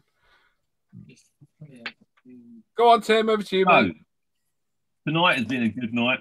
We've found out that some of us are really smart. Some of us probably cheat a little bit now and again. I'm not saying names. You know, I just wanted to pick a number. Oh, sorry. It's not an So, yeah. speak. I was going to say, To thank God, baby Jeebus. it would turn it I'd like to into. thank my dad for having steak. I'd like to thank. Oh my God, Tim. Did I get you, Luke? Thanks to my mum. Thanks to my mum for not swallowing me. Okay. Well done, Paul. Now you got Luke. Now you got Luke. That made it tricky to swallow, to be fair. Oh dear, the best part. Anyway. So a load of people put a load of numbers in the chat, and we're going to try and pick one who's the closest number to the numbers that I'm going to generate up here. So we've got, I'm going to zoom in a little bit. So we've got a random number generator here. We've got 1 to 1,000. I'm going to put a 0 on there, and then I'm going to press generate. After I press generate, a number is going to come up. From that number, we're going to find the person that picked the closest number to the number. What we don't need is people shouting out other numbers in the chat of those numbers. Because if you start shouting out numbers when we're doing the numbers, when we're counting the numbers and checking the numbers are going to get confusing. Is there anything else you'd like to point out there, Paul? Yeah, is there anything who's going to win? Did you say numbers? That right there were as clear as Tim, mud. did you mention numbers? No, forgot to mention the numbers. Yeah, so the number we're going to have is 76. Nice one. Johnny, just decal, clear coat, and then matte coat if you get a matte. Don't worry about clear coating for decals. Unshare, Tim. Unshare. If you're not happy doing that, clear coat it to make sure your decals go down fine. 76 is the number. Don't start shouting out in the chat, or we'll send Al round to bite your ankles. And Al's in that sort of mood, he'd bite your ankles. Apparently, Michael's saying fish 6. Hey? Fish 6.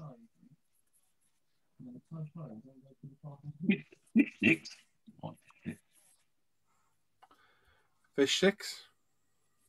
So I think you were a bit too quick on typing there, weren't you? You got a bit giddy. I hit the wrong key, but yeah. I've been writing stupid.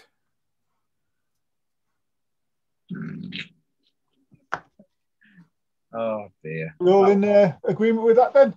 Yep. Yeah. Oh, Mark Ward's a bit out. Roger. Roger. Roger. Roger. Paul Roger. Go for it. Quickly, what's that gun off, Dan? Is that from Roger Rabbit? Yes, it's Roger Rabbit. It's the Roger Rabbit. It's the one that fires. It's the one that fires dum-dums. Yeah. I thought you printed it off ages ago. I did. Oh. No, it's there. Where's the little rounds? The little Mexicans. Where's the rabbit? No, it's not the rabbit. It's the little Mexicans that he fires out the gun. Where are they? There it is. There's one. Oh, there they are. Cool. There's at least one dum-dum. He has got a feather somewhere to put his hat. Oh, cool. Anyway, over to you, Alan. Okay, yes. So tonight's winner, who generated a number from the 7, number. so there's only one off, is Stu Maguire. Well done, Stu. Well done, Stu, for picking a number. That was the number that Tim drew a number and mentioned the numbers. That when we looked at it, you put the right number in the numbers when asked to put a number in the number thing. Well Was done. this number correct? I'm glad that was number he won with a number. Yeah. Thank you for clearing that up, Paul. Thank you. So well done, everyone. Well, not everyone, but Stu. Well done, Stu. I'd like to say well done to us. Yeah. I'd like to thank God, baby Jeebus. And about your mum and dad? No. Not fair enough. Anyway, if you message me on the email address ismprizeclaim@gmail.com, I will sort you out with your prize. If you email me sorry, Tim, what? No, I was going to say something, and I thought, no, better not, because it will just start off a chain reaction that will not be good. Yeah. Anyway, if you email me the email account with your number. If you can email me the email address associated to your UMP account, I can sort it out for you. If you get stuck, the email address is in any non-live video in the description. You can go over there and have a look. ISM Prize Claim. ISM prize claim at gmail.com. Remember that final that you offered before? Yeah, sorry about that. Yes, very sorry. There we go. So, yeah, that's us done for tonight. Another show's rolled on by. And, Is it Friday already? Yeah, it's amazing how quickly roll on by. We'll be back on Sunday morning and Wednesday morning. And don't forget, Luke is live tomorrow afternoon. So go over there and have a look at that. Oh, we're going off there now. If you want to join us, I think it's going to be quite a funny after show hangout because we're all in one of those funny moods, I think. Okay. Feel free to come and join us. The link's over on the Off Air Hangout group. Or if you get stuck, just message me or wherever, and I'll sort you out a link to join. So thanks for watching. Thanks everyone that's took part tonight. All these guys. A very special thanks to Simon's son Jack for Cheers, Jack. an absolutely fantastic quiz. Well done to Luke for winning that. Well done, mate. Congratulations. And we'll all catch you on Sunday. So take care, everyone. Go to umpretail.com and spend some of your hard-earned wages because you've all been paid. Well, most of you have been paid. Hang on. I haven't been. My second order went in today. Oh, okay. Who the hell's trying to join? Don't know. No. We haven't got off yet. I'll guarantee it's ranted out. Ben. It's Ben. You have to wait a minute, Ben. You're a bit eager there, bud. Eager beaver. So we'll catch you all next time. Take care, everybody. Bye-bye. Bye-bye. I don't know who the hell everybody is. Everybody. Everybody's. Everybody.